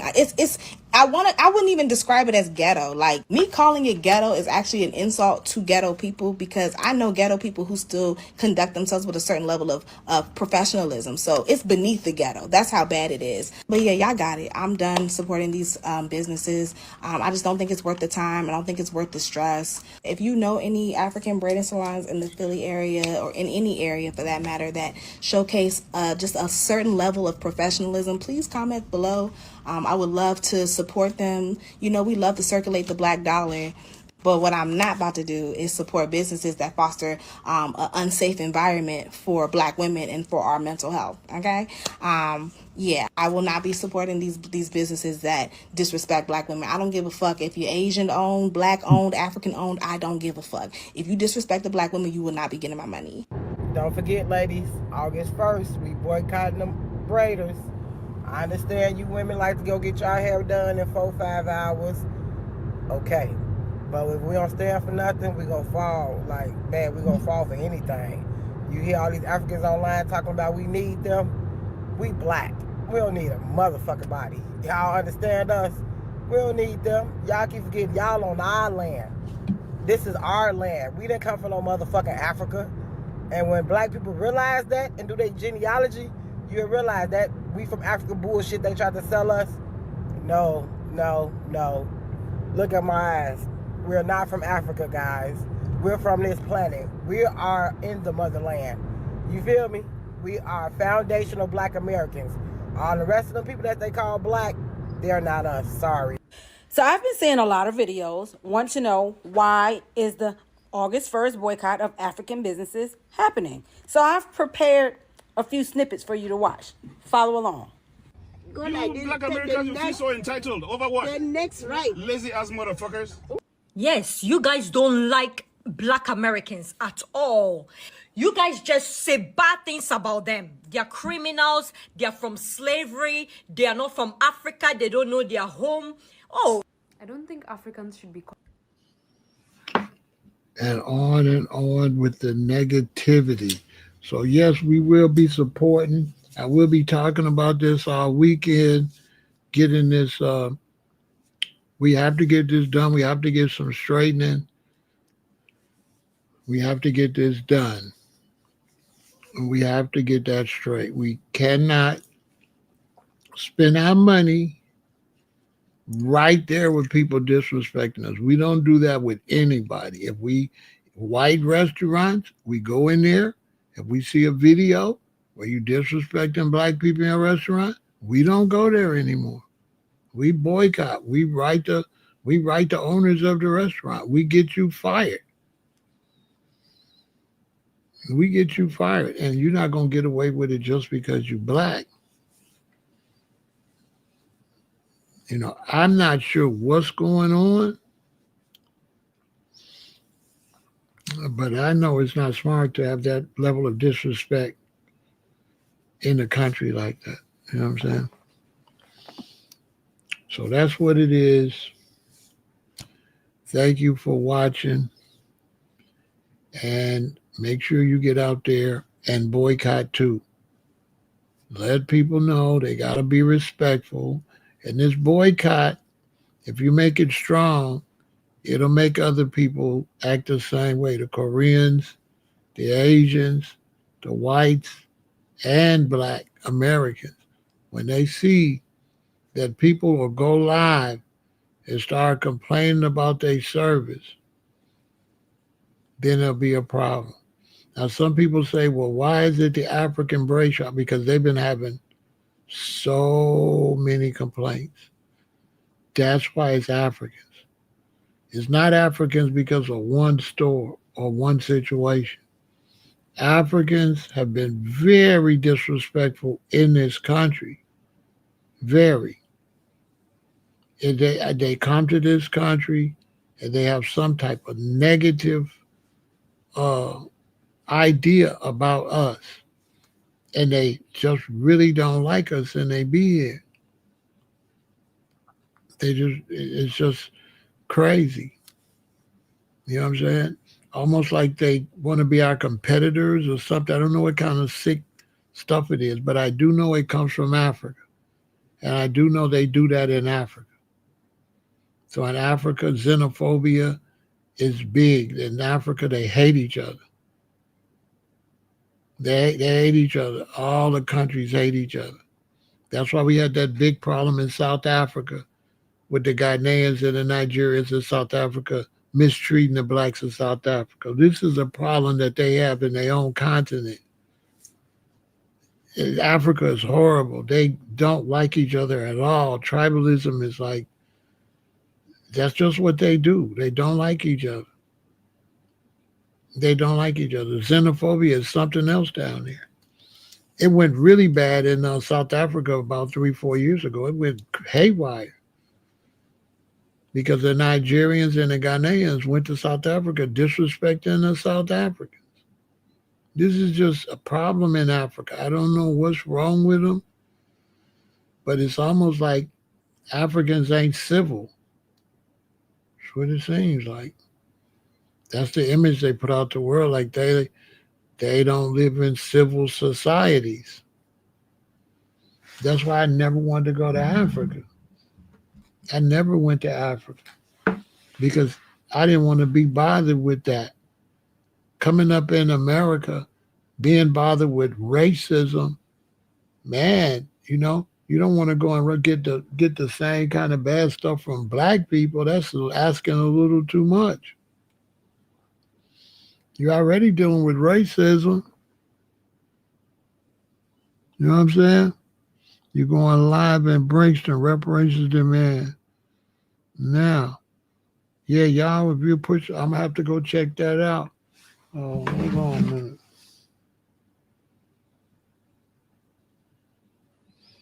Let me see. How do I get to that channel? Okay. Okay, I don't see nothing on the channel.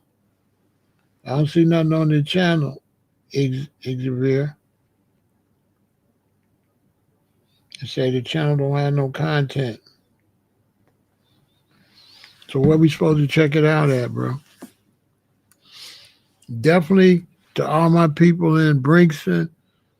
Yeah, reparations for my people over there in England, over there in Europe. Reparations. I support that 1,000,000,000%. 1,000,000,000% reparations for the black people in Brixton, in England, in Britain, Great Britain. Definitely. 100%. So I gotta try to find out where that's at. Let me search it.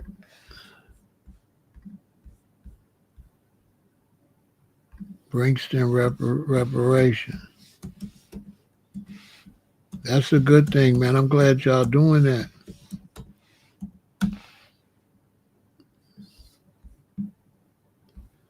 Let me see if I can find it.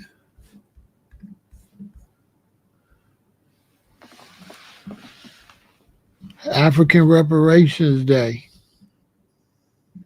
I only see one thing. Well, I'll find it. Hopefully I find it.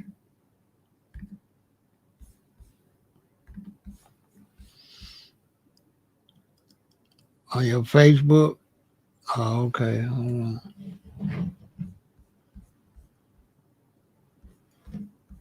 All right, y'all. So that's it for that. I might just do a marathon, so I might return in about 30 minutes so and do another live. Y'all stay positive and make sure you behave yourself too. Various blacks, behave yourself when you're dealing with the other brothers and sisters. But definitely stick with your thing. So like you see what they trying to do in Brixton? See, that's what I'm pushing. They have to make sure they take care of the brothers and sisters right there in Europe, in England. They cannot focus on Africa while dealing with the political system in Brixton, in England, in Great Britain. This is exactly what black people are going to have to wake up to. That stop thinking and trying to nail a nail all over the world and focus on where you're at. Because you got babies there, you got children there, you got married people there, you got your elderly there, and you have to focus on where you at. All the various black people in the world have to start focusing on where they're at. And this is internationally and locally. So here, black Americans got to focus on where we at. But then here in Chicago, there's got to be focus that I have to have focus specifically on Chicago sometimes, specifically LA. Because you live in a lot of different places. Look how many places I live in. I live in Chicago. I live in Illinois. I live in the United States. I live on Earth. Those are a lot of different places. I live in the Midwest. I might live on the north side. I might live on the south side. All of those areas need attention because there's various things you have to do in those areas. The Africa dreaming is no good. Even the Africans have to think about their own country and their own village. I don't think brothers and sisters in Africa are going to be able to think in terms of continentally because black people don't control the continent. So look, y'all stay positive. Support the channel. And you know what it is. It's reparations now.